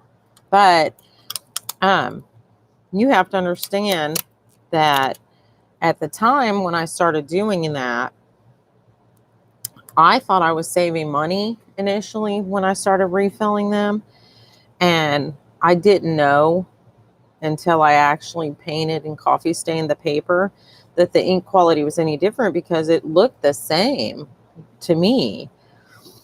So later, when we got the new printer and we had the factory ink in it, and I saw the difference, that's when I said, oh, this may be why. So what if I iron? Okay, so even if I took the cheap ink, the refillable ink, you know what? I'm going to try that. I'm going to try it because I still have in the old printer. I have an old printer over here that I don't even use it for that reason, because what am I going to like, but I will show you what a good quality laser printer or toner printer will print. Hang on a second. I'll show you, because I just printed. Let me see what I did with it. Okay. This. So I love the Graphics Fairy, and I'm a member of the Graphics Fairy website. And this is a free printable that I got from them. And if you look at the detail and the color, this is a toner printer print. And it gives me professional quality. Here, let me turn this bright light off because I'm getting a little bit of glare. But the details are amazing.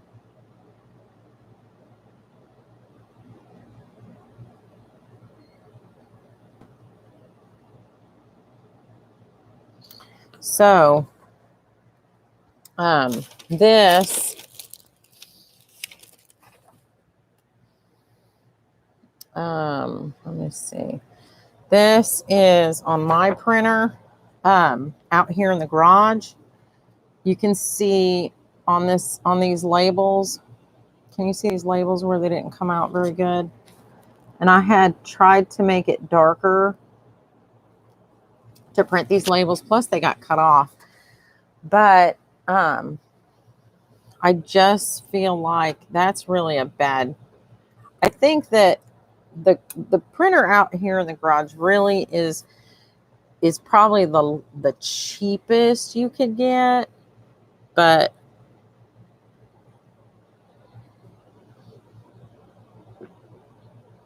no, I don't pay for them. No. I'm a member, but I'm a free. I don't. There are things that you can get from that website if you pay, but they have a free membership too. And by being a member, every Friday they send you a free graphic, but you have access to all of their stuff as a member. Now, when you're a paid member, you have access to more stuff. But I literally, even as a non-paid member, I have access to thousands of images on the Graphics Fairy. Yeah. Okay, so go to thegraphicsfairy.com and sign up, and they will send you an email with all their information. And just do what it says. And basically, you don't have to pay. You don't have to pay. Now, there are things you can buy on there, but I have never bought any of those things because you guys know, number one, I'm cheap, and number two, I'm poor. So, okay, that's that. And so I got no money to buy nothing. I can't get your graphics, but I don't buy that. I don't buy that stuff. And you know what? They don't give it to me. They give me the freebies just like everybody else gets the freebies. They've been around forever. That was like the first. I thought everybody knew about them because, I mean, that was like before even like Etsy and stuff, before you could buy digital things. The Graphics Fairy had come out and said, hey, we know of a place where you can get these vintage, non-copyrighted images.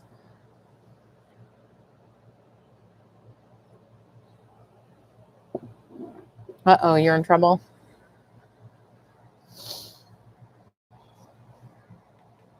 Uh-oh, what happened? Grandma Joe, are you getting pulled over trying to drive too fast to the store to get creamer for your coffee? And if you are, don't text and drive, lady. She said she's in trouble, but I don't know what for. You're holding us in suspense. Look, I found another one of them glitter ones. Look, so that, and that is all glitter. This is not glitter. It's just shiny. So, and this is organza. So I'm going to kind of keep those separate. I think. Let's see. What should we put on with the shiny iridescent stuff? I've got some gold here. Yeah, we'll just put the rest.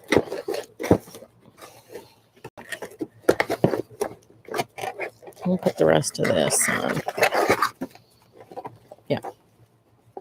Oh, I forgot these go in here too. These were over here. I folded those up. Okay. So I'm going to go ahead and put this gold on here too, because that's like metallic, I guess, or maybe not metallic, iridescent, metallic, blingy. We'll use the word blingy because you're cheap, no sales for me. Oh, no, that's not the case. Yeah, you can get graphics from them, but you can't get paper, Grandma Joe. You can't get paper or fabric. You can just get graphics. But here's the thing. I mean, you can't just print the same graphic over and over. In order to make a good paper set, I need to have several types of papers in coordinating colors or themes or patterns that I can mix and match and layer together. So if you go on these websites and look at these beautiful cards, even the ones like that the design teams for Ranger or anybody, especially if you look at like scrapbook.com has some gorgeous cards, and they utilize those paper sets to layer and frame out. And so do scrapbookers. Scrapbookers want paper that's not only that they can put as their base 12 by 12 base page, but that they can cut frames and mats for their pictures. That's kind of a big deal in the scrapbook community, to make sure that you're matting, and sometimes you double mat with a solid and a print, but you don't want to use the same paper on everything or it all blends together with no contrast, right? So I could technically go print out some free images that coordinate with your paper that add interest. So if I used your paper to make a journal, I'm still going to need ephemera and tags and pockets and things. But the actual paper, the paper is like the big kahuna. That's when you start your project. The paper decision decides everything else afterwards, right? Is that true? Sue, how do you decide on your... Hi, Maria.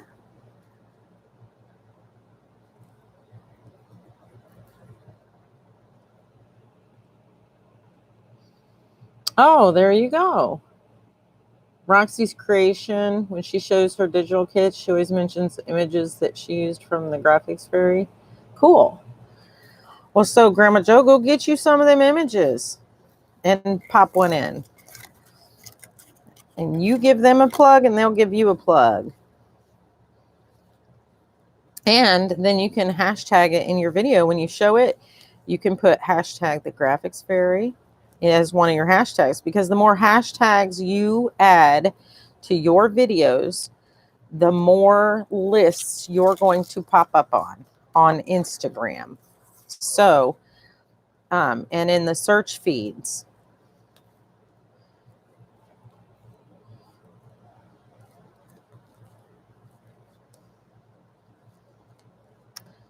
What are you up to this morning, Maria? Welcome, welcome.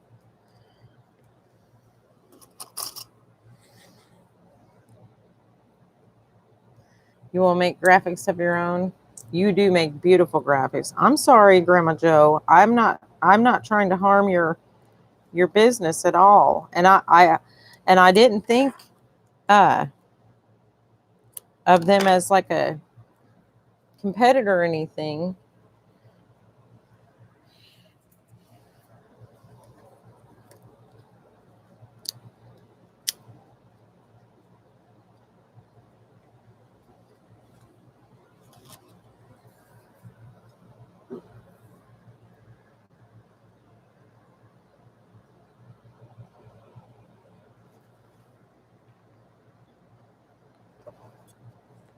Oh, I have more gold.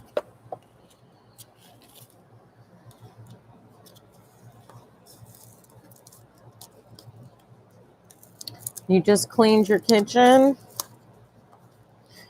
Well, you can come and clean mine. Mine's not too bad, though. We had an easy dinner last night, and the dishes were all done from that. And then I made a pitcher of tea. And did I do? Yeah, I cleaned out the thing that I made the tea in. So what is in there? Oh, that had a midnight snack. So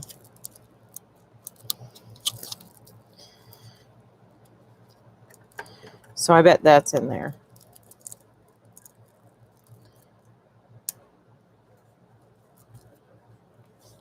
Easter kit. She used a couple of Easter bunnies.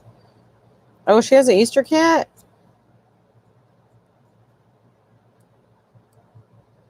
I never really looked at her stuff. Bunnies are so popular. I thought about doing a the girl that I'm in a trade with right now. I thought about doing a she has a bunny book, one of those little golden books, and I thought about maybe doing an Easter theme type journal, or just Easter's bunny spring kind of the whole thing. But I just don't have time. I'm committed to too many things, and I should be probably working on one of those things right now. But you know what? I'm not, because I'm trying to organize my stuff and save some room, and I really need to get some of this stuff off my desk. And I discovered making those clusters. I really love that.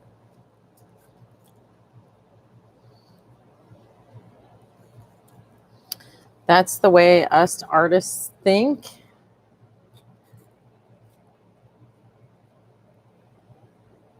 Oh, because you love to do your own. Yeah. Yes, this is true. I want to be original too, Grandma Joe. I feel you on that. I don't want to copy someone else's work, but then I do want to sometimes use their idea and then kind of change it up to make it my own. So I guess there's a fine line between copying like an inspiration and plagiarism, but they do say imitation is the sincerest form of flattery.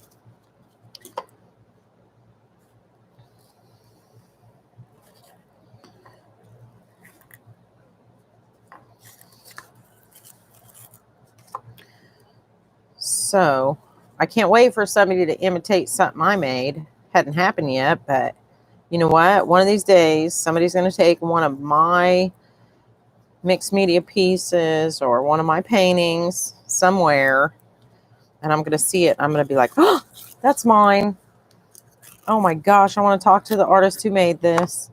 And I'm going to go give him a big hug and be like, booyah, I want half the money. No. I'm going to be like, thanks. Thanks a lot.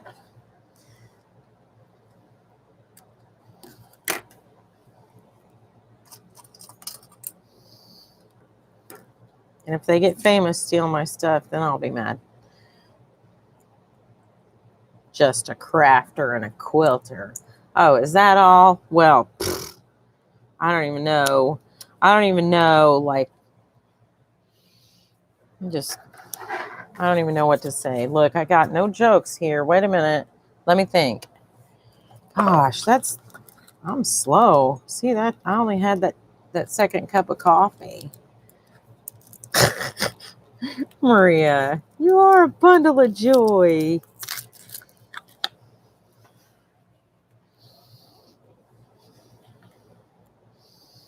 You're a little ray of sunshine, Missy. You keep up the good work. Let's just stick this in here because I got nowhere else to put it. Or I guess, you know what? I could kind of move this over, couldn't I?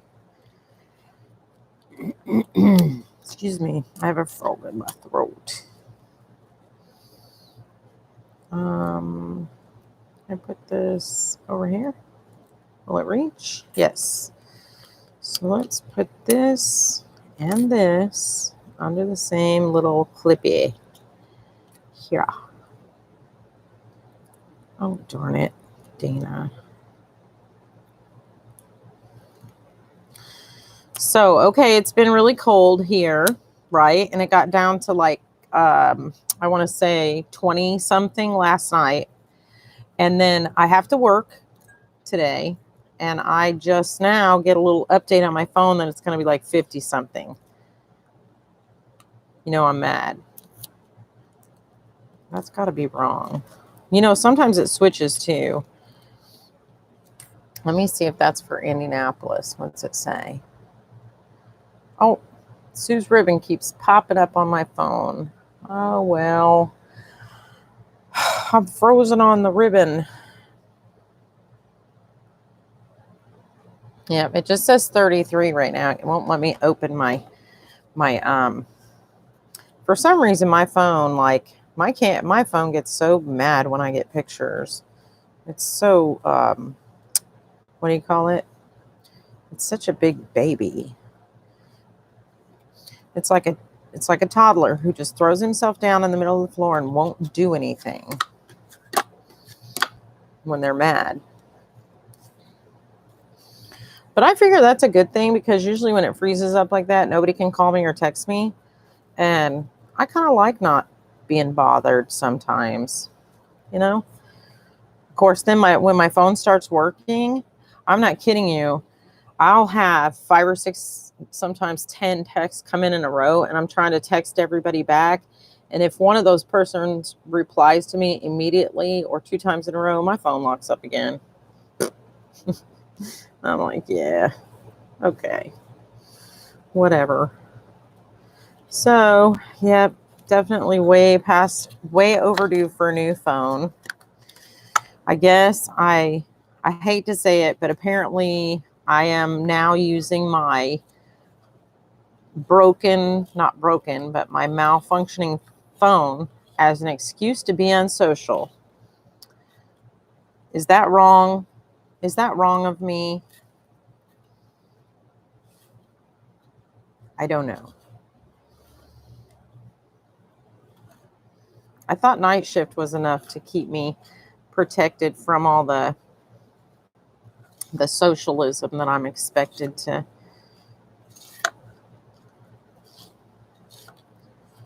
do.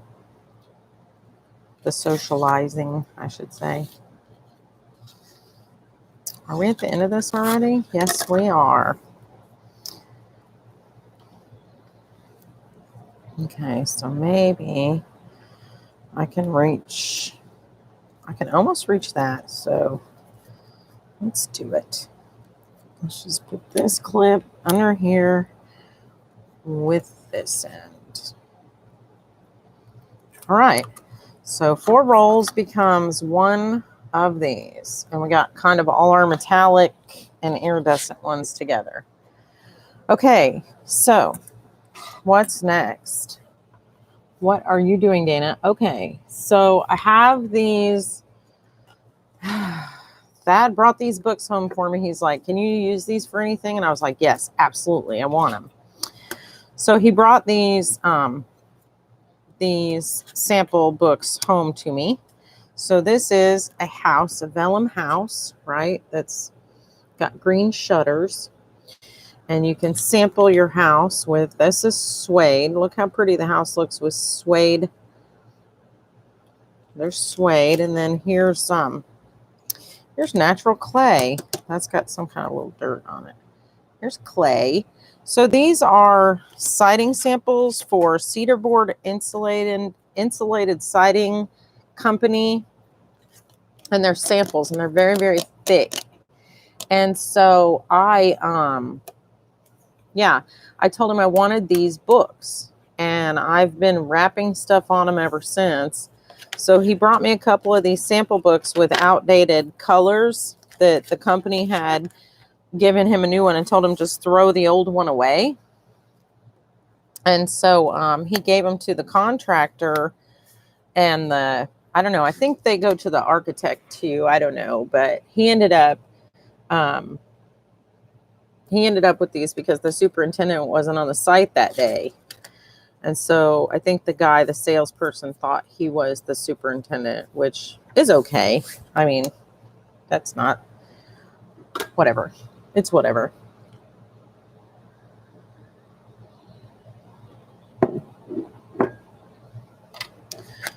So, aren't they cool? It looks cool with the little vellum piece on the different pic. But okay, so this is what I'm doing. I started out with this box full and this basket and 2 bags full of ribbon. And so I have slowly been going one color at a time through my ribbon, wrapping it around these cards so that I could fit it all in this basket. Now, this is kind of a mess. So what I have done so far, this is my ribbon scissors, is I have made this and this and this. And I just wrap these up around my finger because they're thicker ribbons. And these thick ones you can put on a paper clip. So I just rolled these up around my fingers. And then I made this and this and this and this. And as such, I have been able, hold on, let me get these. I didn't do that one because that one's super long. So I'm like, yeah. And this ribbon, I don't know even why I bought that. I don't remember what that was for. And now I kind of am rethinking that. So if anybody's got any ideas for that, I'm thinking about doing some little journal covers with it. But, so, huh? He did not. So this is what I've got. This. Here, let me put this here to kind of hold it. And this. And this. And these. See that? That to basically this. So far. So far. Now, a few of those were empty when I started. I don't remember how many, probably 4 or 5 were in that box. I don't know. I'll have to go back and look. But I'm loving the fact that this will become this in a second. So I'm not actually putting this around a piece of paper so that hopefully these edges won't get creased if I don't crush it down all the way. But I am kind of trying to fold it over so that it stays. No, I'm going to make a journal cover with this. I think this would be really pretty to sew. And this is the this is not why I bought it, but this was why I kept it, because originally I was going to see if I wanted to auction it off. But what I decided was when I make a book here, let me get a book and I'll show you what I'm talking about. I'm thinking about, this isn't a book that I have deconstructed, but I'm thinking about what this might look cool is to glue on a binding, like on the outside of the book, like so, to help reinforce the spine.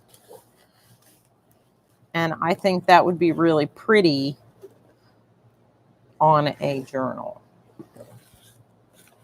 But my problem with this is why I haven't used it is I feel like it's going to get really dirty. And I hate my light colored journals that are starting to maybe, you know, I don't know, maybe the dog stepped on it. Maybe I left it on the couch when I was writing on it and the dog stepped on it and it's got a dirty spot. And I'm like, ah.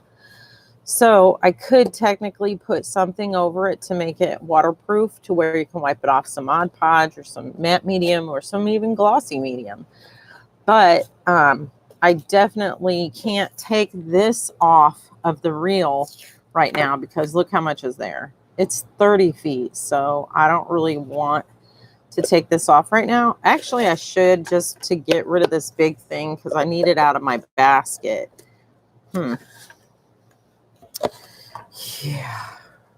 Yeah, probably not going to do that right now. Some of these tasks are, and then this over here is all the ribbon with glitter on it that will shed, because these are all glittery. And I don't know if they all, let me see.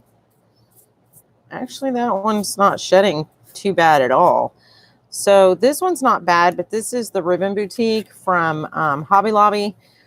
But I will tell you, those shed terribly, the ones from the Dollar Tree.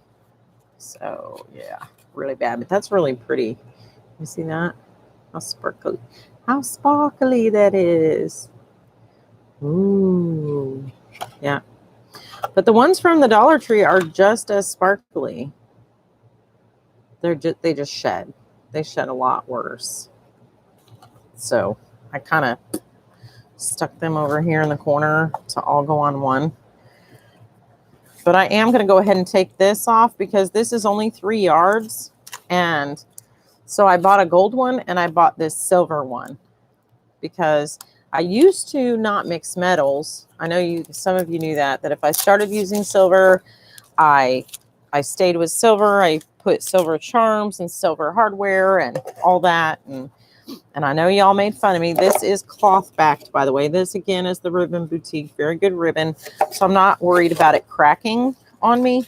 I can take it off the spool. Here, I think I'm just going to throw it on the floor. I didn't vacuum before I did this, but I don't think this is as apt to pick up a fuzz or stickers or anything that might be laying on the floor. What? Are you talking to me? You hear my dog? He's talking to me. He's like, get offline. You hear him? We let him out. Oh, good. Don's ignoring me. You want to go putty? You want to go poopy? You got to go outside? Am I ignoring you? Watch how. Okay, so that was the demanding bark. Now watch in a minute. It'll get real high-pitched, and he'll be more polite about it. He'll be like, oh, can I go outside? I have to go. I need to see. He's like, wait. Okay. I'll tone it down. I'll be right back. I'm going to let Rufus out. Rufus the doofus.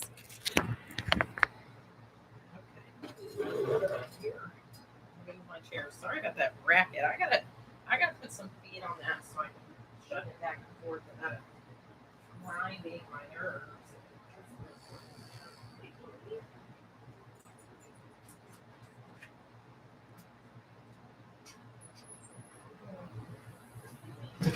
Gosh. Move out here.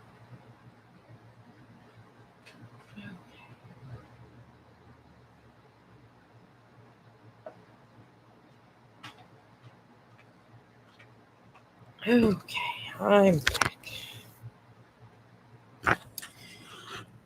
back. Okay. I need to do that too, but too lazy and have way too much. And you know what? I kind of quit buying so much a final cover. It'll be the final vinyl cover. I have some marble cookbooks that I'm going to tear apart. Cool. Put a medium on Cooking with Cigarettes by Peggy Bundy. She's the guest. Is she the guest? You guys remember that commercial? She's tossing the salad and her ashes fall in the salad. Put a medium over. I don't like glitter too much. It is messy and I love the look of it, but I hate when I'm going to send them over to Dana. Oh, good. What are you sending me? Oh, the cookbooks? Yeah, I'll tear apart for you. Grandma Joe, I'm obsessed. Look what I tore apart this morning. Yesterday, I showed this that I had come home. I think was it yesterday? I don't know. What was Friday? Yeah. No, Thursday we went by an estate sale and I ran a few errands. That's right. It was, I bit my tongue. Darn it. It was after work, but I found this book and I love this book. Whew. Well, Yeah. But I spent this morning deconstructing it. As you can see, it is all ready to go. Dun, dun, dun, dun. So it's all taken apart, and I was really ginger with it, but I found the Indiana glass section. I should have marked it, darn it. I was trying to show the Indiana glass. I have a piece or two of it, and oh, I guess I could look in the index because I think it's still about in order. Let's look. Let's see. Here's the index. LMNOP. I went too far. Yes, I'm singing my alphabet. Okay, so the index is not in order. Oh, here. A, B, C, D, E, F, J.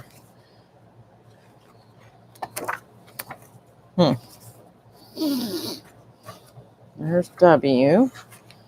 Oh, that's the index of patterns. And these are the, oh, I see. This is the index of companies. So there's two indexes here. There's an index of glass companies, and then there's an index of glass patterns names. So that's why I couldn't seem to, I thought things were generally really out of. So this is general index here.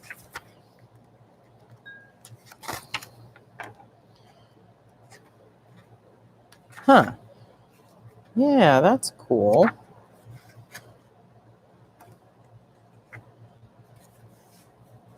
And this is, what is this? Oh, this is a different one. This is Appendix A.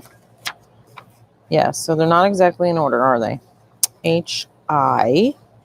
Okay, so let's go to I. Let's go to Indiana Glass. Illinois cut glass. Indiana Glass. Cut glass manufacturers. Okay, so there's two sections. Oh, there's Indianapolis one on 332 and 398. Okay, somebody remember 398. Let's go to 332 and see the Indiana Glass. 332. 332. Nope. 320. 331. There we go. Okay, so I do see a lot of this stuff. Like it's all, everybody had this stuff. So apparently that's why. And that's why it's so cheap. Like to this day, you can get these for like $3 at our thrift store. Okay, so let's look at 383. Is that what's the other number I said to remember? Is it 383 or 393? Did somebody remember? 398. Oh my gosh, I'm so far off. Let's see. So the pages are still remarkably, oh, here it is. Cut glass manufacturers in Indiana. Okay, so it was the Wright Rich Cut Glass Company, Warsaw Cut Glass Company, Central, Hoosier Cut Glass, Pickett and Brook. I had no idea. Oh, look at that. Isn't that pretty? Fruit bowl designed by Frank Lesh at his shop in Valparaiso, Indiana. And then Shade Monogram Glass Company. Okay, so apparently there's like a sections by state. Anyway, not that interesting to some people, but I love seeing the press cut glass, the cut glass, all of the era. It's really, really fun for me because I grew up with this stuff. So this is what we put on the table for Thanksgiving. This is what we, all right. Thanks, Belinda. Thanks for stopping by. So I'm kind of sentimental to what my parents used. You guys probably are too, aren't you? Is that what, when you guys had special dinners? Okay, so let me ask you. So Easter is coming up. So what do you guys remember the most about Easter? Let's talk about holiday traditions. What did your mom or your grandma or your family or your aunts and uncles or neighbors or whatever, who did what that was like your favorite holiday tradition? And what was it? So what was Easter? Not any holiday. We're just doing Easter right this minute. And we'll see what you guys come up with. All right, so I have another silver. Dang, I have another. Oh, I have several silvers. Okay, I set them all over here. All right, so here's a silver. Here's a silver. Here's some silver. Oh my goodness. How did I get this many silvers? Apparently, I like silver ribbon. I like silver ribbon. Okay, I'll stop singing now. Okay, so the box is about more than half empty now. I'm excited. So are some of these duplicates? I don't know. That kind of looks like that, but that's like a crinkly texture. I don't know. That's kind of cool. Walk to church with your grandma and grandpa. And did you like get a new hat? Did you guys get a new hat for Easter? And did you have to wear the same new hat for the Kentucky Derby, which was always on my birthday weekend, first Sunday of May?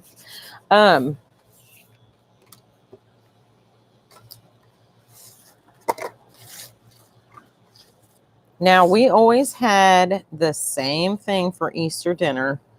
It was one of my dad's faves. My mom would make a ham and potato salad. Would be like the main event. Oh, and deviled eggs. And then her sides varied over the years, but I still make a ham and potato salad usually. I don't know. I don't even know if my parents still eat ham. I know they do when I make it and go to Rockville and have go to their church with them, because I make ham and I bring it with me, or I take it out there and reheat it. A lot of times I buy the already baked spiral cut hams. We have a really good ham here that they sell at my local store, and it's just not too salty. I just love that. Let's see, whatever you put in PR. We didn't do. Oh, in Puerto Rico, we didn't do anything like here. No basket for the kids, no special dinner, none of that. No. So it was all church related. Yeah, here it's got, I mean, let's face it, the actual religious aspect of Easter has nothing to do with eggs or rabbits, really, or any of that. But so I hate to say that it's a good bit commercialized in our country, but it is. Let's face it, we'll do anything to make a buck, so we want to sell everybody a chocolate bunny and a Easter basket, right? That makes us good consumers, but not good Christians, just good consumers. But it adds to part of the fun for the kids, and if we can get their attention long enough to teach them about the real meaning of why we celebrate that time, then, and not all people celebrate Easter. I know that too. But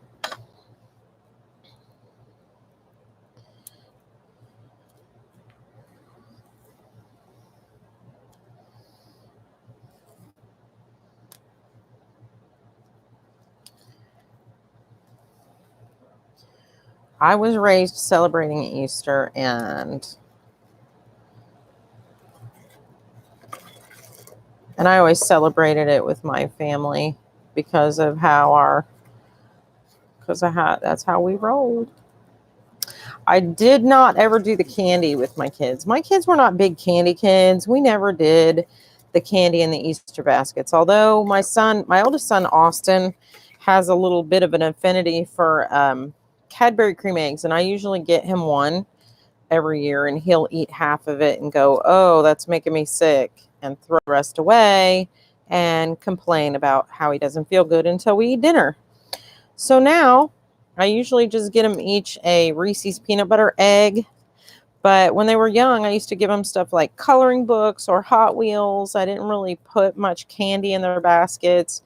When they got to be teenagers, I gave them, I would usually buy DVDs, maybe a movie or a CD of music or something that I knew they would like, and pop it in some grass.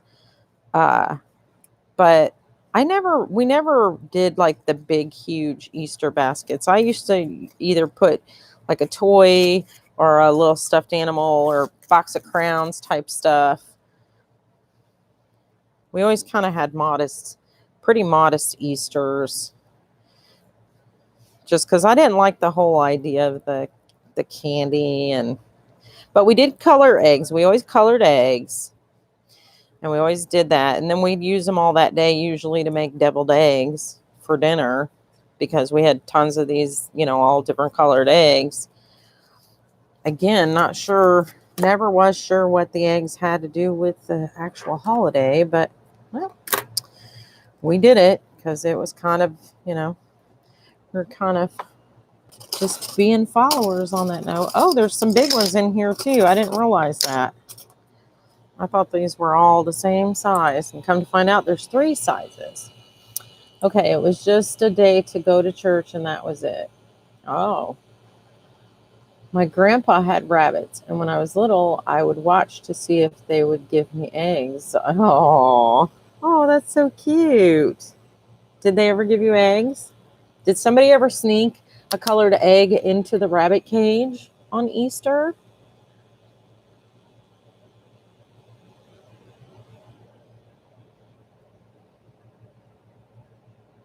Right. Right, Sue. They'll remember that. That's what my kids say about my mom. They're like, oh my God, grandma's so unhealthy. No wonder she has diabetes. She's always trying to give us little Debbies. But they go to her house and there's no fresh fruit, but she has like 8 kinds of cookies and a bowl full of candy on the table. But my dad keeps nuts, but my mom can't eat them because she has a stomach thing. But anyway, so my kids are always like, oh my gosh. Every time I go to grandma's, I get sick because they just eat like the worst food. Or they want to do carry out. If I don't cook, I usually bring the food. I usually cook the food at home and bring whatever we eat and reheat it, because they can't really cook. My mom can't stand to cook. And that's too much to cook for all of us anyway. It'd be too expensive and time consuming. But yeah, my kids are like, oh my goodness. And I'm like, well, why don't you go early with some groceries and you can help me cook, I don't have to be the one to cook all the time. But they will eventually. They'll have to take over for me eventually, because I'm not going to be able to do all the cooking forever. Your family just keeps getting bigger and bigger and bigger too. And the more people you have, the more helpers you should have. But I didn't have daughters. I have sons, and that's a little different sometimes. So, I wound this the wrong way. Well, that's okay, I guess. Let me see if I can put this. Yeah, that's fine.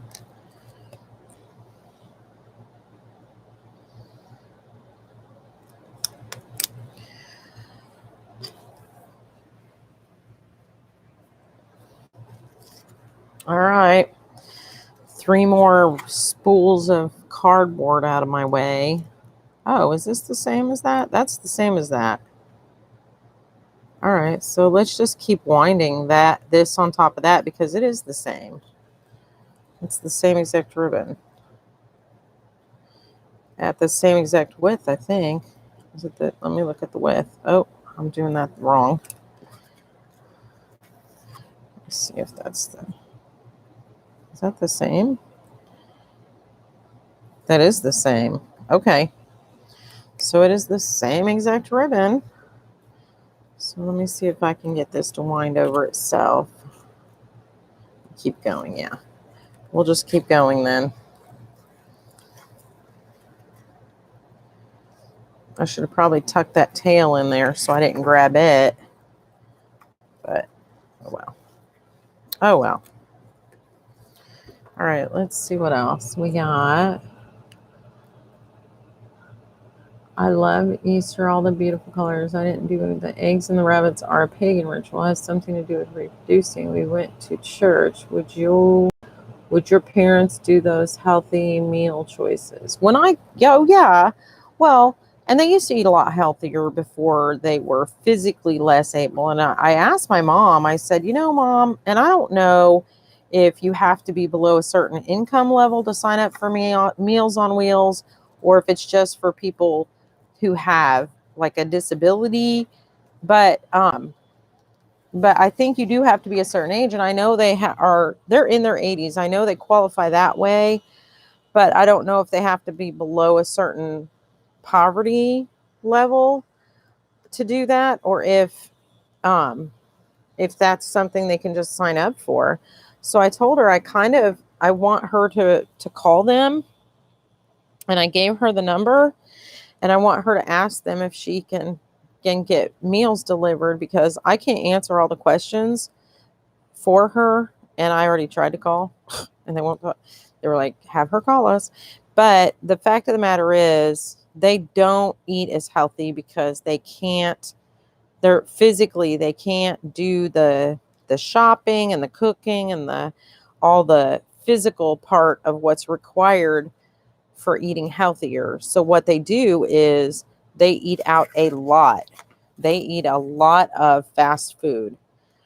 And my dad will go, and you know what? They've only got Burger King and Dairy Queen there. So they seriously have the two worst places you can eat in the United States. And my mom loves Dairy Queen, those chicken strips, which by law, they're not even allowed to call chicken strips anymore because they don't have enough meat in them to call them chicken strips after a certain date. So I was just reading an article that said, they have to stop calling those chicken strips. So that's how bad they are. And that's my mom's fave. So, and they want French fries and milkshakes with everything.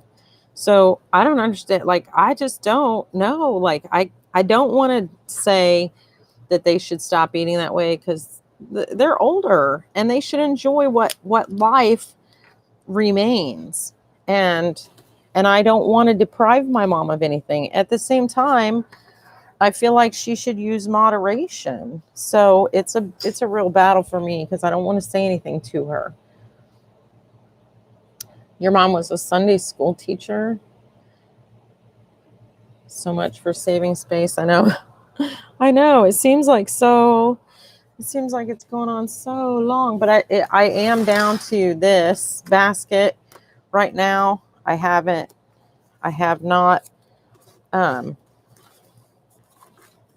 me put I have not overflowed my little basket yet, and I still have a little room to put more. So we'll see what happens. I don't know what I'm going to do with this. How long did I say this was? I got this at Big Lots. They have great after Christmas sales, and this was one of this is called Winter Wonderland Shimmer Collection, and everything in their store that was Christmas related went to 50% off, like right at Christmas time, 75% off like a couple days later, and then 90% off after, I think it was New Year's, and they had a whole bunch of these. And I did a haul on it. I don't know when. Maybe Christmas before last. I don't know. Was I making videos then? Maybe not. I may not have been making videos then. Anywho, what's next? So I've got all the silver done. What's left? Okay, so I've got pink and red, and they're kind of mixed up. So I'm going to bring all the pink and red over, and let's see what we got. There's those, and there's these. Okay, so this is definitely, oh, and this one's empty. There's an empty one. So now we're up to like 6 empty ones, but whatever was in there, I may have wound or I may have dropped. Here, this is going to go on our scraps. So here's, I'm going to put this with red. This is pink.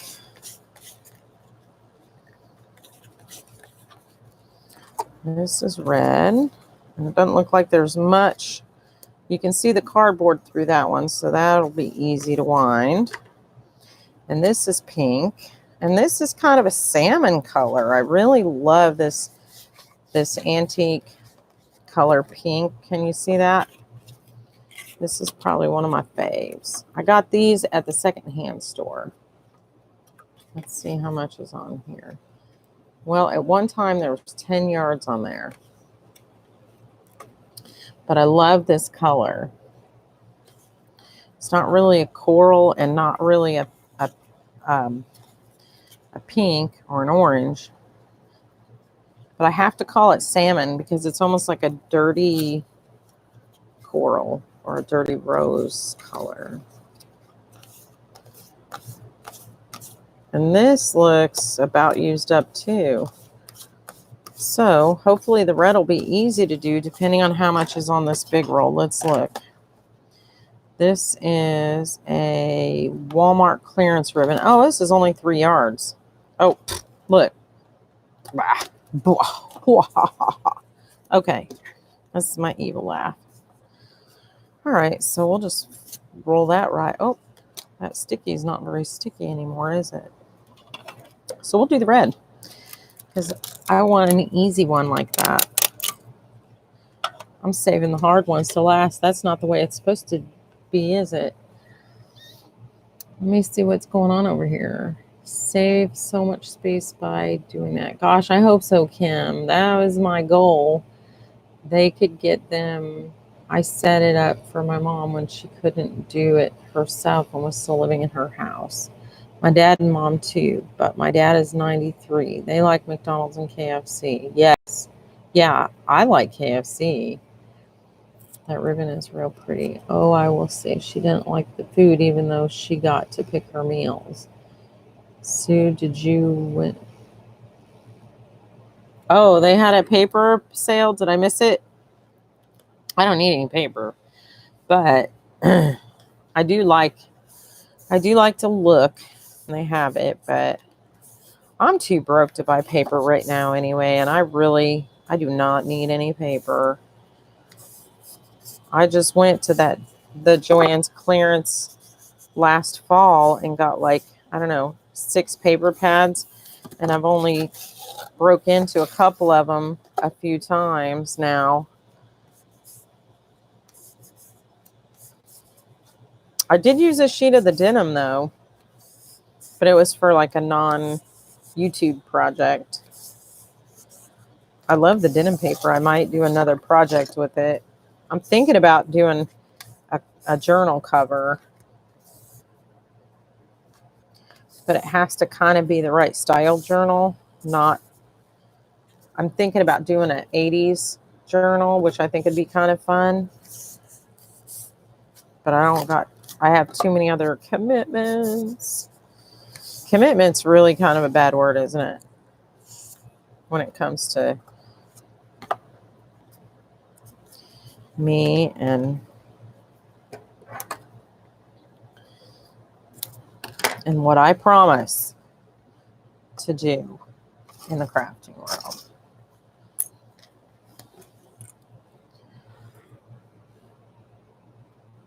Oh, it's still going on today? Oh, I got to work today anyway. Yeah, I probably won't go. I did, Maria. I'm a little nervous about going. Yeah, she's in Seattle, she's like in the place where there's more corona cases than anywhere else in the United States. So I told her I have begged and pleaded and ordered and threatened. No, I told her, I was like, Sue, don't go out. Just stay home.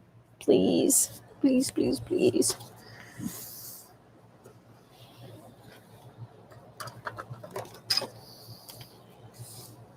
All right. So these both look like they're about halfway gone. So I'm gonna try and do a double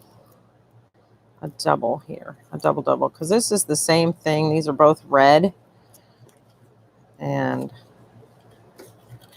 I'm gonna try to do them both at once. What do you think? You think I'll be able to get them on there smoothly since they're so small? Oh, don't drop the soap, Dana. What are you doing? We made burritos yesterday for dinner because we decided not to go out. And I said to Thad, we were supposed to go to dinner. And we had a thing. His family has a huge family, you guys know. I think I've told you. And so they get together on the 6th day of every month, no matter what day that falls on. And they get together. And they usually have like some kind of dinner, whether it be a pitch-in or whether the host makes it, or they talk about it in advance, and everybody kind of schedules what months is whose and how they're going to do everything. Anyway,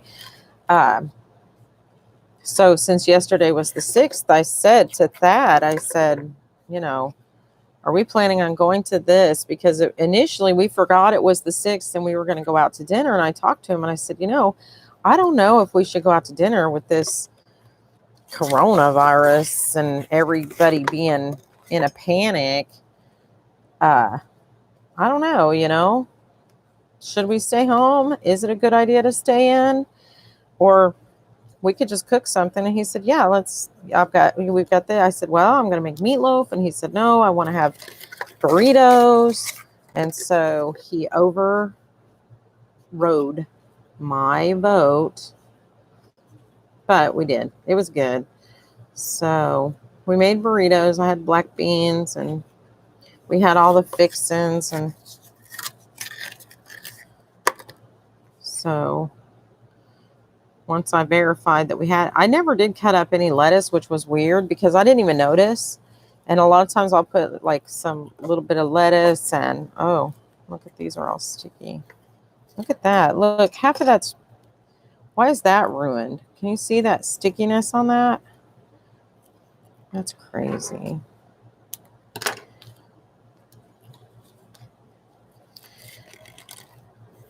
Anyway, usually I top everything with lettuce and sour cream, or mix some sour cream with some hot sauce, and maybe usually Thad gets out like some jalapenos or a little something. Well, I didn't even notice. I hadn't chopped up any lettuce, and when we got done, I said, oh, well, we had romaine lettuce, and I forgot to chop any up. And he said, oh, so did I. And we just kind of was like, oh, okay, who cares? Whatever. Nobody noticed because they were so good. I like enchiladas too. I'm thinking we should have probably made enchiladas because I've kind of been having a craving.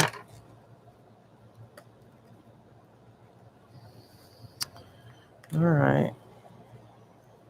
So there's that. That kind of worked out to wrap the double. But now when I pull one off, I'll have to pull the other kind of off and manage it. But I don't use ribbon that often, so shouldn't be.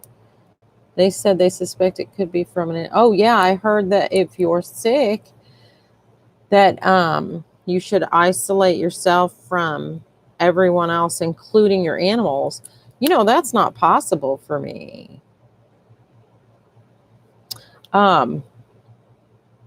My animals want to be with me more when I'm sick. They snuggle me more, and it's like they know I don't feel good, and they seek me out.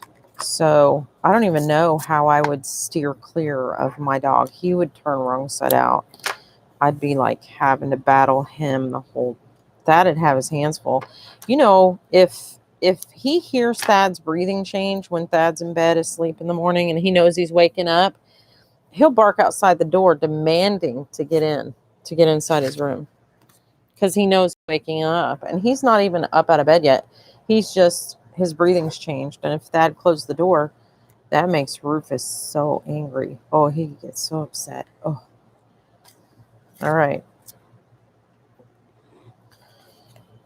Almost there. Almost done with the red. Yay. So I guess I've got about four of every color on normal.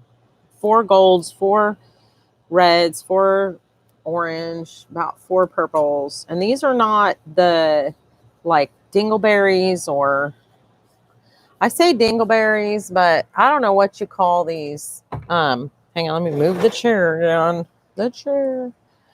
I want to say like this stuff.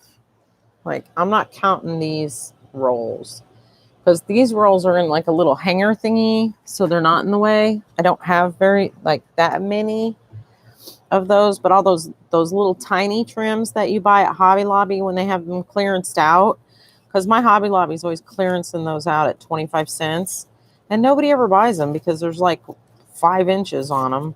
But I buy them because I think it's a good deal and they're easy to store. So I buy them all the time. But apparently nobody in my Hobby Lobby does, because they're always there when I get there. They're always like, "Hey, here I am, Dana, buy me." Sucker. Yeah, and I do. I buy them. Okay. So there's my dog being demanding. Hold on. He hears the trash man. Oh no, it's Saturday. Well, I don't know what he hears. Maybe he needs to come in. I don't know if he's out. I thought he was. Did I let him out? I let him out earlier. Maybe I didn't let him back in. Okay. So I'll be right back. I'm going to let the demanding animal in. Oh, he is out.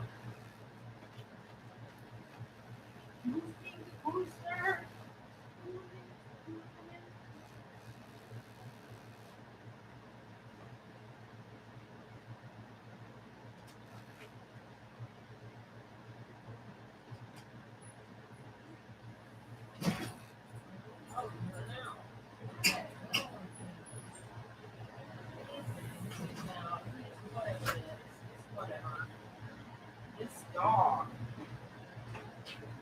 This dog is killing me. Ugh. That dog is bad. He's spoiled. I thought he was outside and he was in my bedroom barking at the window at someone outside. So when I opened the door to let him in, he heard me and he ran up here and went out. So I don't know where he's at.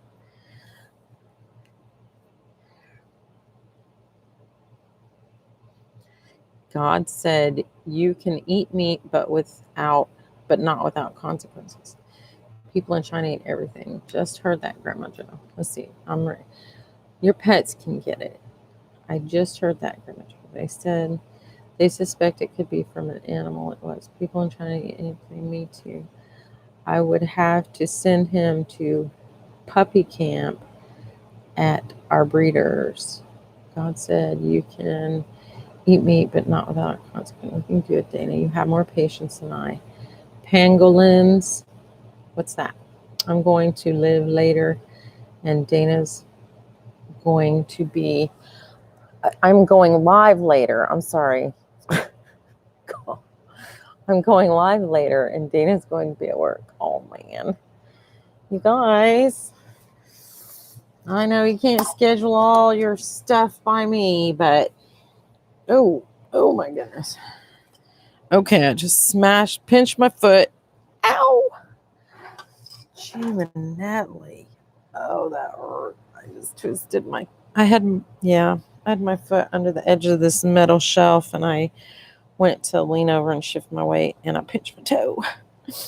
I don't even know how I did that. That's a first. It's like stubbing my toe, only slow motion. Gee. Ugh. Oh my gosh, there he is out there barking at people. Or leaves. Or the wind. He don't care. He wants the whole world to be like, "Be still, this is my domain. Don't make noise or move. Because I'm the king here." And I'm going to bark.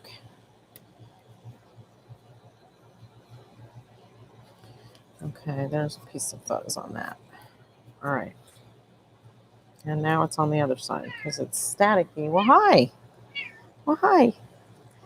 Here comes my cat to tell me my dog is barking because she don't like that. You want me to go get him?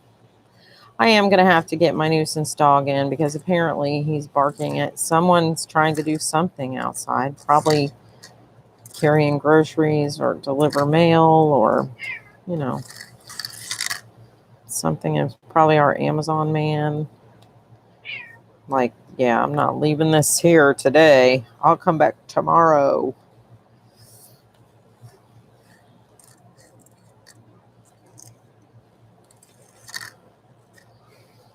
Is this dollar store? Oh no, this is Celebrate. This was from the wands though, so I suspect I used a lot of this and that this is going to run out soon. I don't know that it's patience as much as it is a desire to have things readily available, because I was having trouble managing, like if I'm in the middle of a live and I'm making something and I say, ooh, wouldn't that look cute with a little pink ribbon? I can't pull that out and set that on my table and clip a snippet of ribbon and put it right back. Not in the shape it was in. I can't do it. There's no way. Hi. I know he's out there. I know he's working. Okay. But, yeah, that's my cat. And she wants, and she wants attention. Pangolins are the animals they say the virus came from. Oh, that's an animal? So what is that? Is that like a pangolin? So that's a cross between a panda bear and a violin. I don't know. No, okay, I made that up. That's, oh my God, she's about to knock over all my empty spools of ribbon. No, kitty. No, do not rub yourself on my stuff. Okay? Don't do it. She's thinking about it. She's going to knock them off. She's just going to, yeah. She's about to, you're going to hear it too. You're going to hear it when they all go falling all over the floor, rolling around. They're ugly. Curls up like a ball. The meat is sold and the scales near extinct. No, pangolin, scaly creature that curls up like a ball. The meat is sold in the scales. So it's some sort of scales. So I assume if it has scales, it's either a reptile or an ocean dweller. And since we're talking about a country that's right on the water, I'm going to assume that it's a water, some sort of water animal. All right, what's this? This is about done too. So let's give this a whirl around here. I use so little ribbon and so many small bits.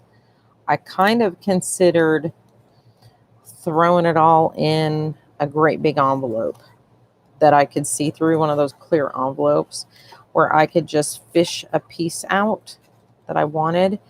But I continue to think it's just going to get all wrinkly, crinkly like that, and that then it won't be near as pretty to tie a little bow or something or add a little trim.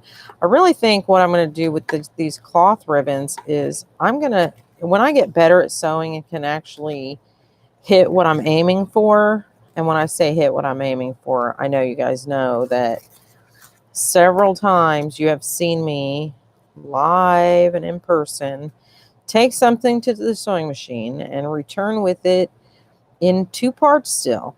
One of them now has lovely stitching on them and the other one has none.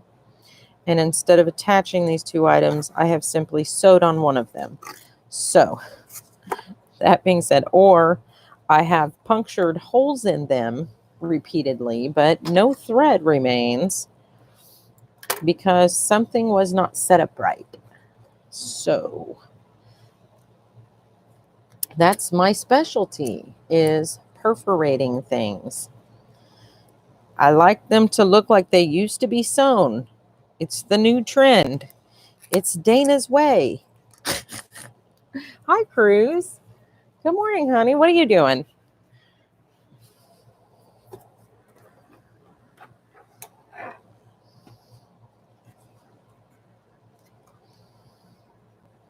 Now this one looks like, no, I guess it's not. Let me see. I guess there's not that much on here. Oh, this is one of those 10-yard rolls.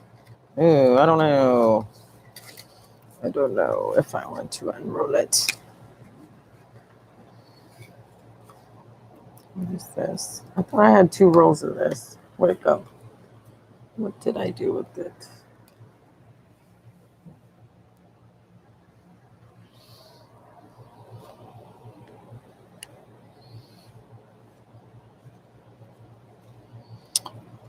This says 10 yards also, but I'm pretty sure I've used some of this already.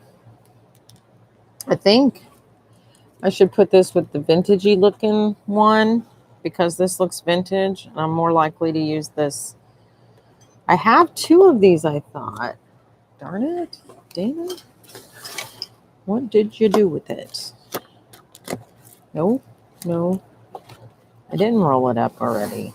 If I didn't roll it up, and I didn't unroll it, did I put it back in the box? Nope. All that's left over here is green and blue. Oh, and white. There's a little silver. I forgot this silver. Okay, so I must have dropped something on the floor. Let me look.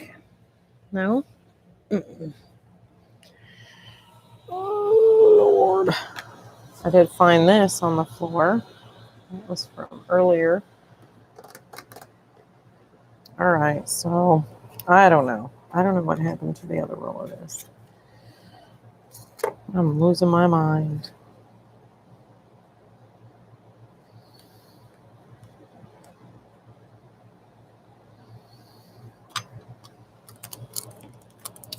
All right, I'm making crepe paper rosettes. Cruz, I can still not do that, okay? Still can't do it. I'm going to send you my crepe paper, girl, because I ain't even trying no more. I'm done with those. You know what I've been doing? I'm not kidding you. I've been cheating, and I roll them around a couple times, put a piece of tape on it, and then fold them in and staple them. Not playing when I say that. So yeah, isn't that crazy? That's how I made. And you know what? I got more compliments on those than any other ones. When I tried so hard to make them like pleated evenly and perfect, and then I made the other ones, and everybody's like, "Oh, your rosettes turned out good." And I'm like, "What? Those are like cheater rosettes." Yeah, totally cheated.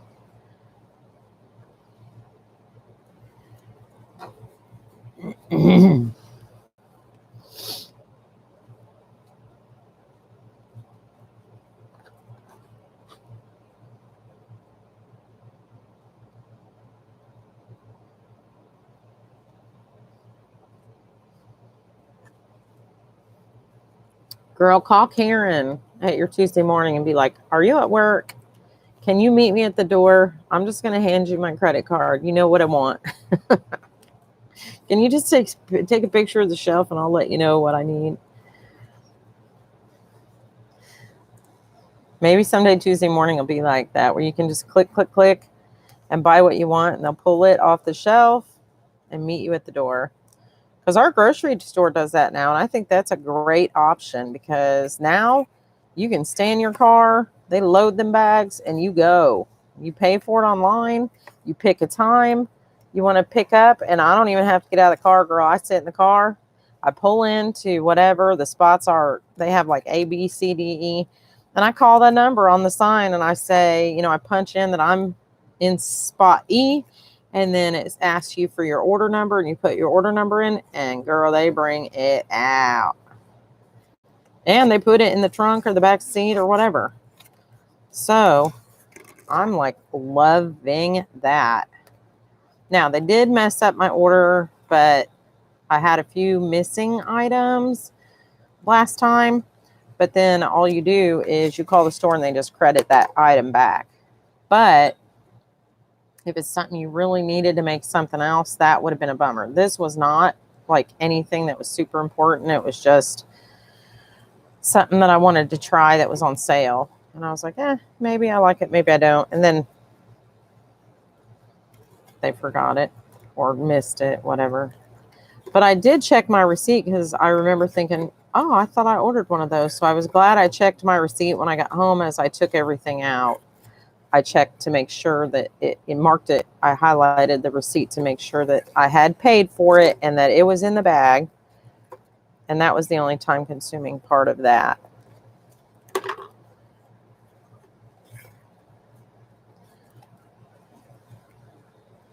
That took me about 5 minutes, and I probably paid, I want to say about 7 bags of groceries, and then it was around between $55 and $60. And then I asked him about a tip. I said, now, how does this work? Can I give you a tip? And she said, no, ma'am, we're not allowed to accept tips. And I was like, well, here, I'm going to tip you anyway because it's cold outside. And she was like, no, ma'am, and close the door. Come on over, Sue. I would love to get out of here. Now, 2 people. Sue and I, Maria. Yep. I've stopped going to the stores. He can't. She has it for me. Cool. Come over, ladies. Airfare is getting cheap. Oh, yeah. You know why? Because the planes, there ain't nobody traveling. They're like, no, I'm not trying to breathe everybody else's coronavirus air. Okay? One person sneezes and it's going to recirculate in the plane until you land for the next, 9 hours or whatever. Even if it's just 45 minutes, chances are one of them is getting in you, right? You're gonna have it. Oh, I'm out of paper clips. Well, that's a shame. That's a darn shame. So let's steal one of these off the organza for a second and see if I can move this over here. No, that doesn't quite reach. Well, let's see if this one will reach over here. Yeah. So that's a better option. So the white won't reach to the beige, but the beige will reach to the white. So I kind of have to stop until I find my other clips. I didn't want to use all the good gold clips anyway, but I do have some wee little tiny black ones. But I didn't know I was going to need them for this. Oh, I have one more to put on here too. Well, I guess I could double up in this clip. Yeah, let's do that. I could double up in there. We can fit one more on here, I think. The last pink of the bunch. So now my phone's charged and working again. I just heard a notification. Oh, it's my friend Sue again. And UPS. And UPS. USPS. And the bank. I get my daily balance every day. They have to tell me what little is there. They usually put laughy faces behind it. No, I'm just kidding. They don't. But if that were a person, they probably would. They would be like, 17 cents. Ha, ha, ha. Oh, they come to your house. They do that here. And I've been saving that because your first one is free, or your first 2 or whatever it is. So as they get new customers, and I keep telling Thad, well, I'm going to do the delivery, but I'm going to wait for a day when I'm exhausted, or just the weather is really bad, or it's pouring down rain, or it's 100 degrees or 0 degrees or whatever. And so I'm saving because we just got that. We heard it was coming to our area, and a lot of our neighbors had it across the road, but we live on the county line. So for a while, that was the line. They weren't going past the county line. But then the store that was more south, now they come up to the county line. So we just got a thing in the mail not long ago that said if you sign up for, to get your groceries delivered, the first 2 are free. So I'm kind of excited about that. So I told Thad, I'll go ahead and do the pickup for now, and then we'll sign up for the first 2 free, because there's no expiration on it. And that's the same thing with Grubhub. When you sign up with Grubhub, who was it, Maria, that we were talking, put a code out for free for your first $100? Oh, that's not Grubhub. Okay, there's a company, Lorelei, wasn't it? Put out a code that you get your first $100 in delivered food free. But they don't have, that company is not here in Indiana by me. It's like a West Coast thing. But who was it? Did she have, I think she had a Grubhub code too. Oh, I bet it wasn't her. I bet it, who was it? Somebody gave me a Grubhub code off of one of their videos that I watched. And you get so much food for free, delivered for free. And so I did sign up for that. And so I'm supposed to get that in my mailbox, which I didn't really check because we haven't had anything delivered. But I'm going to do that. But that's for already cooked restaurants. And we have tons and tons of local restaurants around here. So I'm really glad I saved that free delivery, because now I think that between the Grubhub and the grocery delivery, if we do get the virus really bad in our area, hopefully that stuff is still available, that I think I might use those coupons sooner than I thought.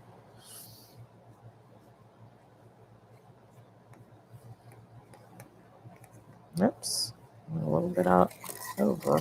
Oh my goodness, how long is this? This was the 10 yards one, and apparently I used just about none of it.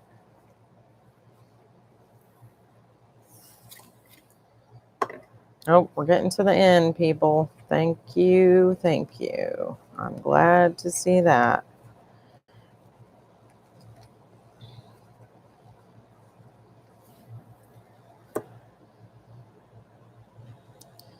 You are very sleepy. Whoops.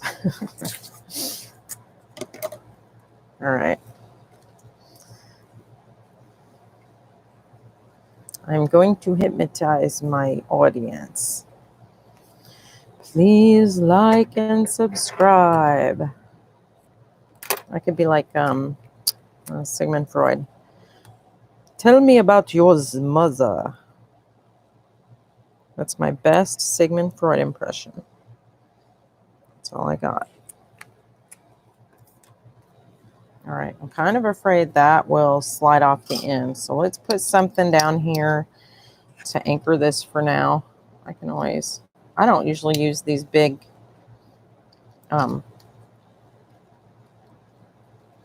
these bigger, whatchamacallit, binder clips. I usually don't use the giant ones anyway.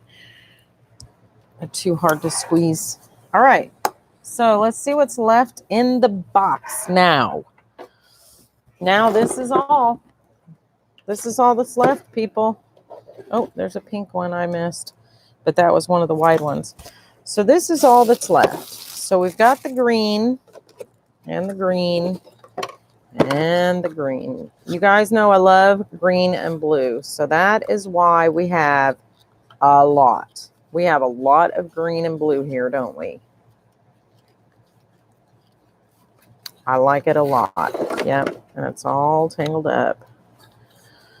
So, not bad. We will be in a world of starvation. Not much to eat in this house and no storage. We have a one-butt kitchen.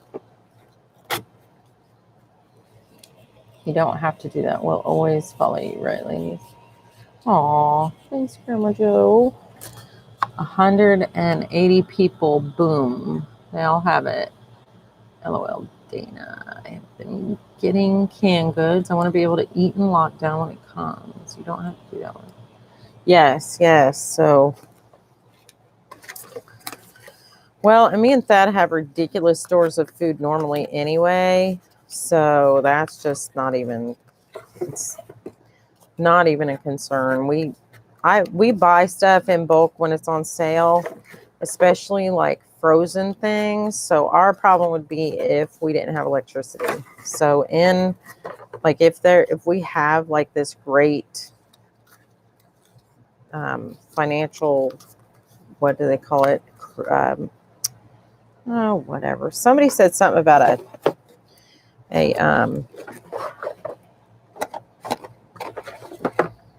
recession. If we go into a recession, then and we have to stop using the second fridge, then we'll just start cooking and use the dehydrator to make some, what do you call it when you dehydrate your meat? Some jerky, and can what we can, because we have, let's face it, I have more mason jars than I know what to do with. It's ridiculous. Ridiculous. What is this? What is all that? These little pieces. Look at these little pieces of can you see these? They look like Christmas grass. They're like little glittery ball pieces.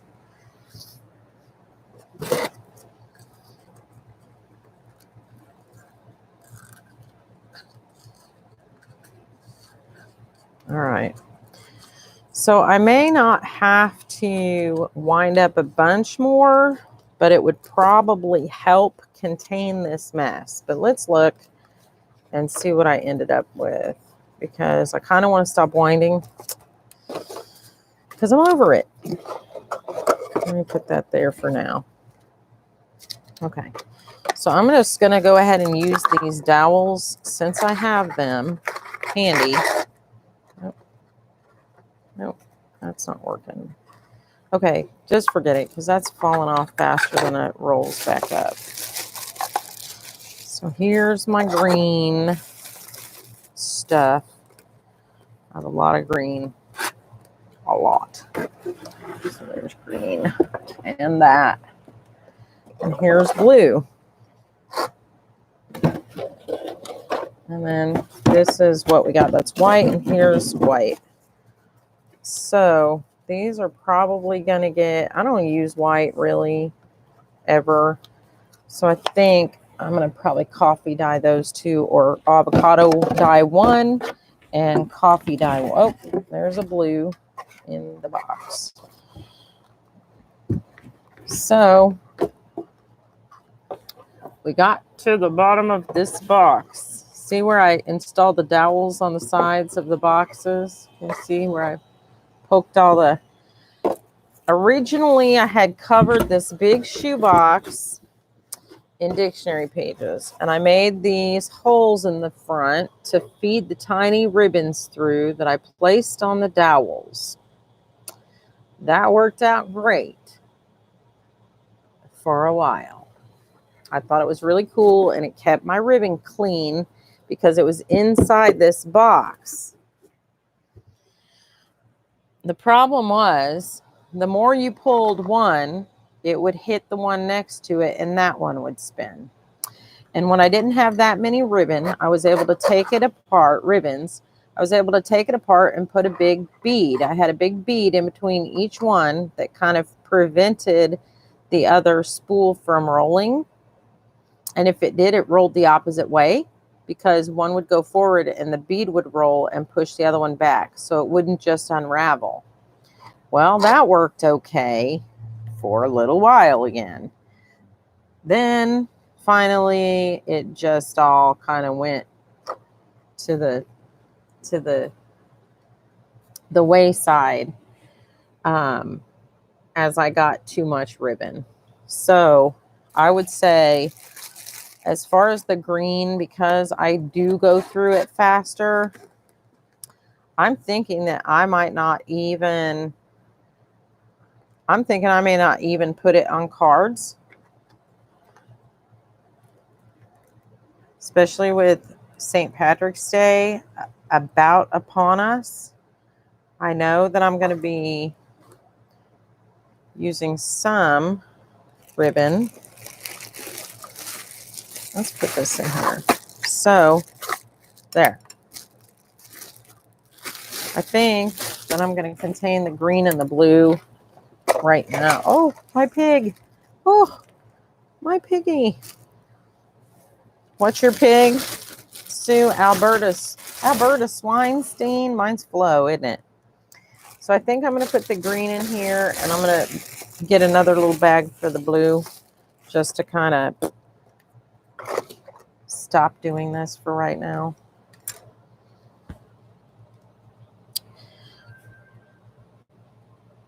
At least I got more than halfway of them, what Sue said. When it comes, you don't have to.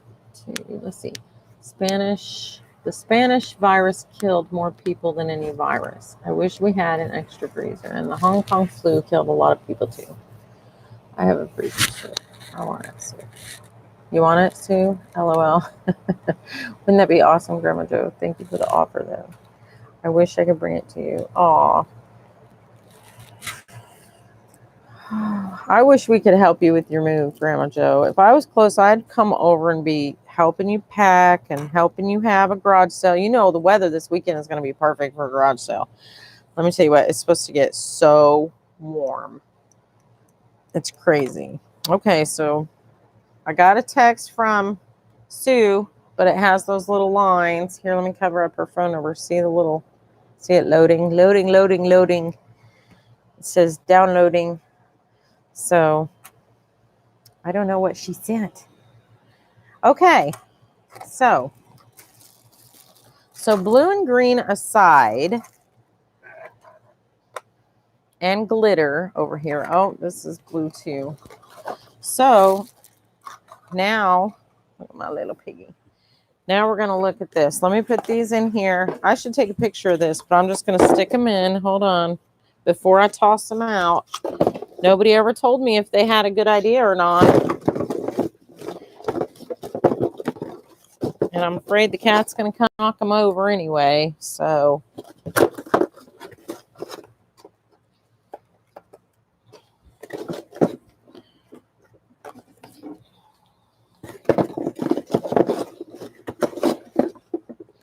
All right. Okay, so here's this box.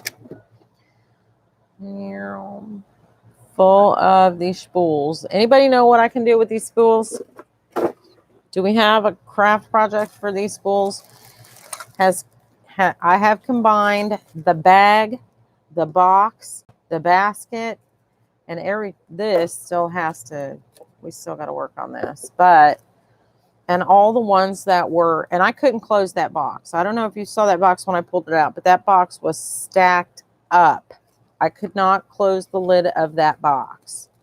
So now what we have is this, and I still have, let me see how many. I still have some random spools over here that were in a shoe holder. If you do not have an over-the-door shoe holder, buy one, because I'll tell you what, you can cut it in half and hang it in little places.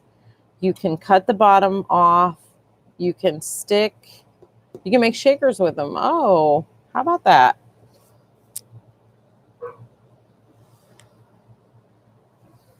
Oh, you hurt your back? Oh man, I hate to hear that. Yeah, you need to be careful. Don't overdo it. You may have already overdone it, but I hope not, because I can't imagine. I know there's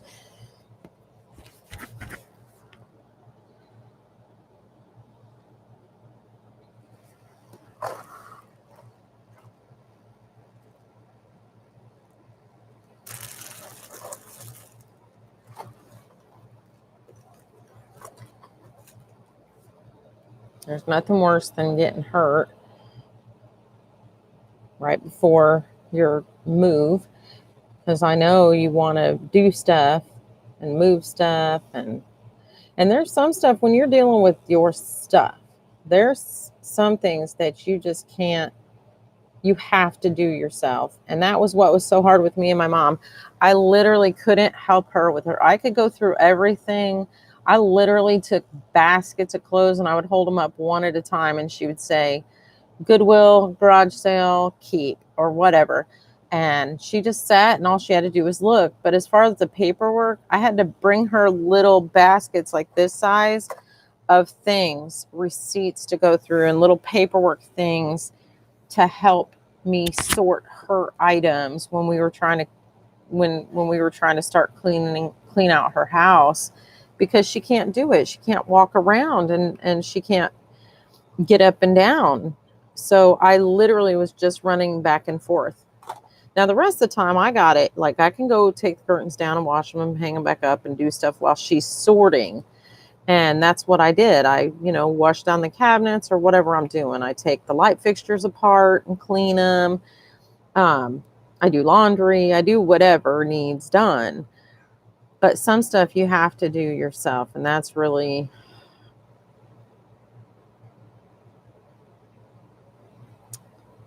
fact, Jack, ain't it? All right. Well, I've been on here 3.5 hours, and that's too long, probably, because I did basically nothing but chat with y'all, which is fun, super fun, and roll up ribbon. So, did not really, not really my most productive morning in terms of craft items, but I definitely am thrilled that I have this little basket of this little bit of ribbon that will be immediately handy to me to pull out during a video. I love that. So I love, love, love it.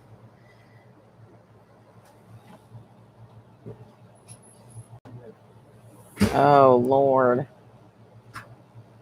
I still have a VCR and mine still works.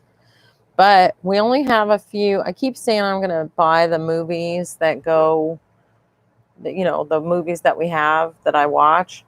I'm going to buy them on DVD. And I just haven't, but I have a few favorites that I put in the player and I just let them play because either I love the soundtrack or I love the scenery or I love the movie itself. Out of Africa is one of them. That is probably one of my favorite movies. I never tire of it. I love Meryl Streep's voice. I love the story. And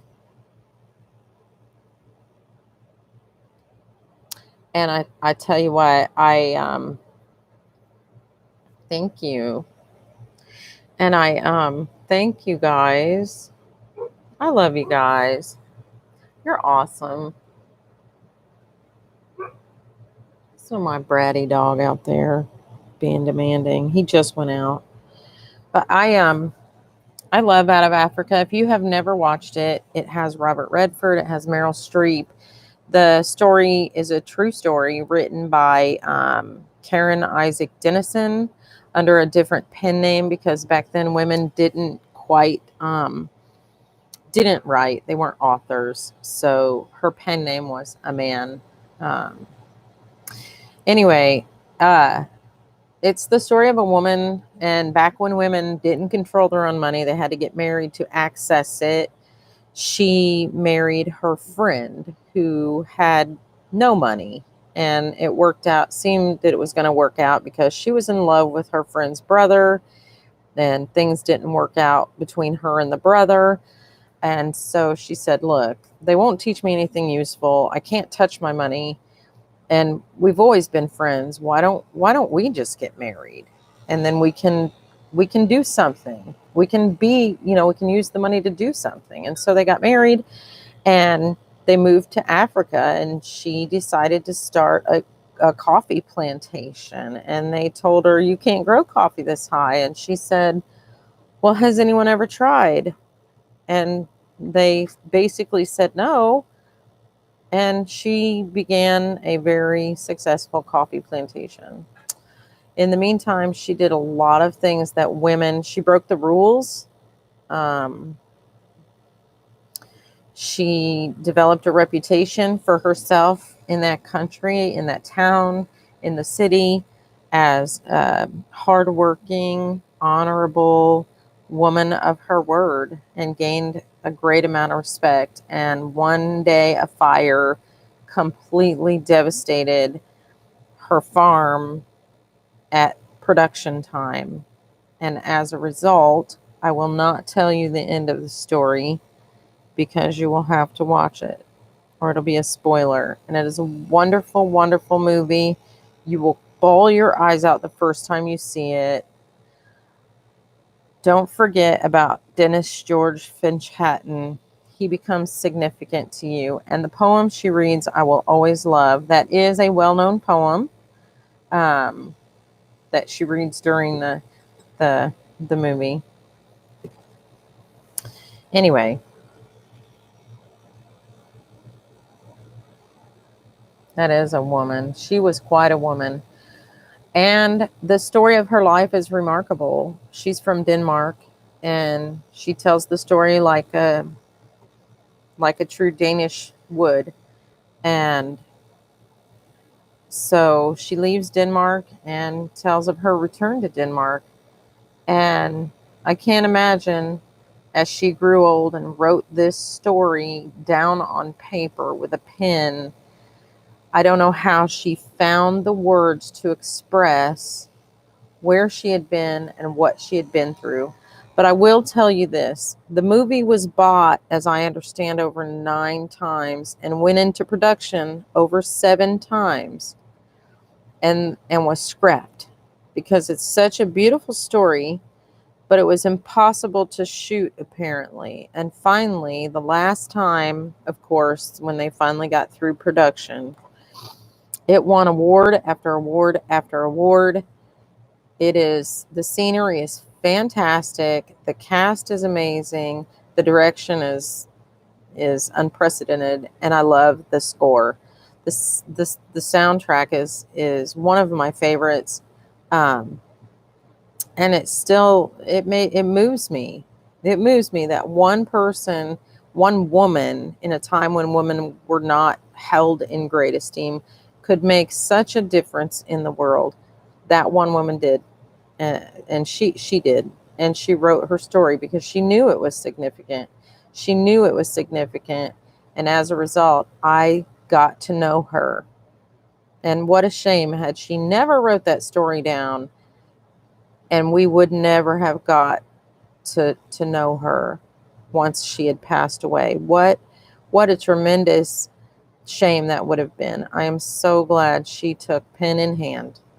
I can't even tell you. It's one of my all-time favorite movies, Out of Africa. Okay, so I'm going to go.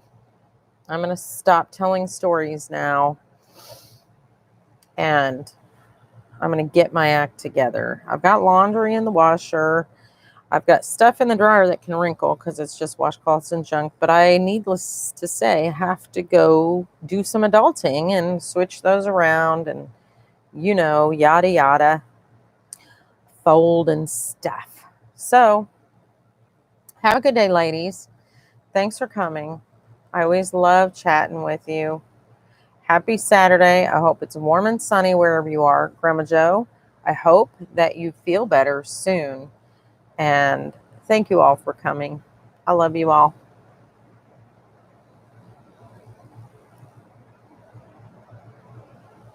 Alrighty. Bye. Bye.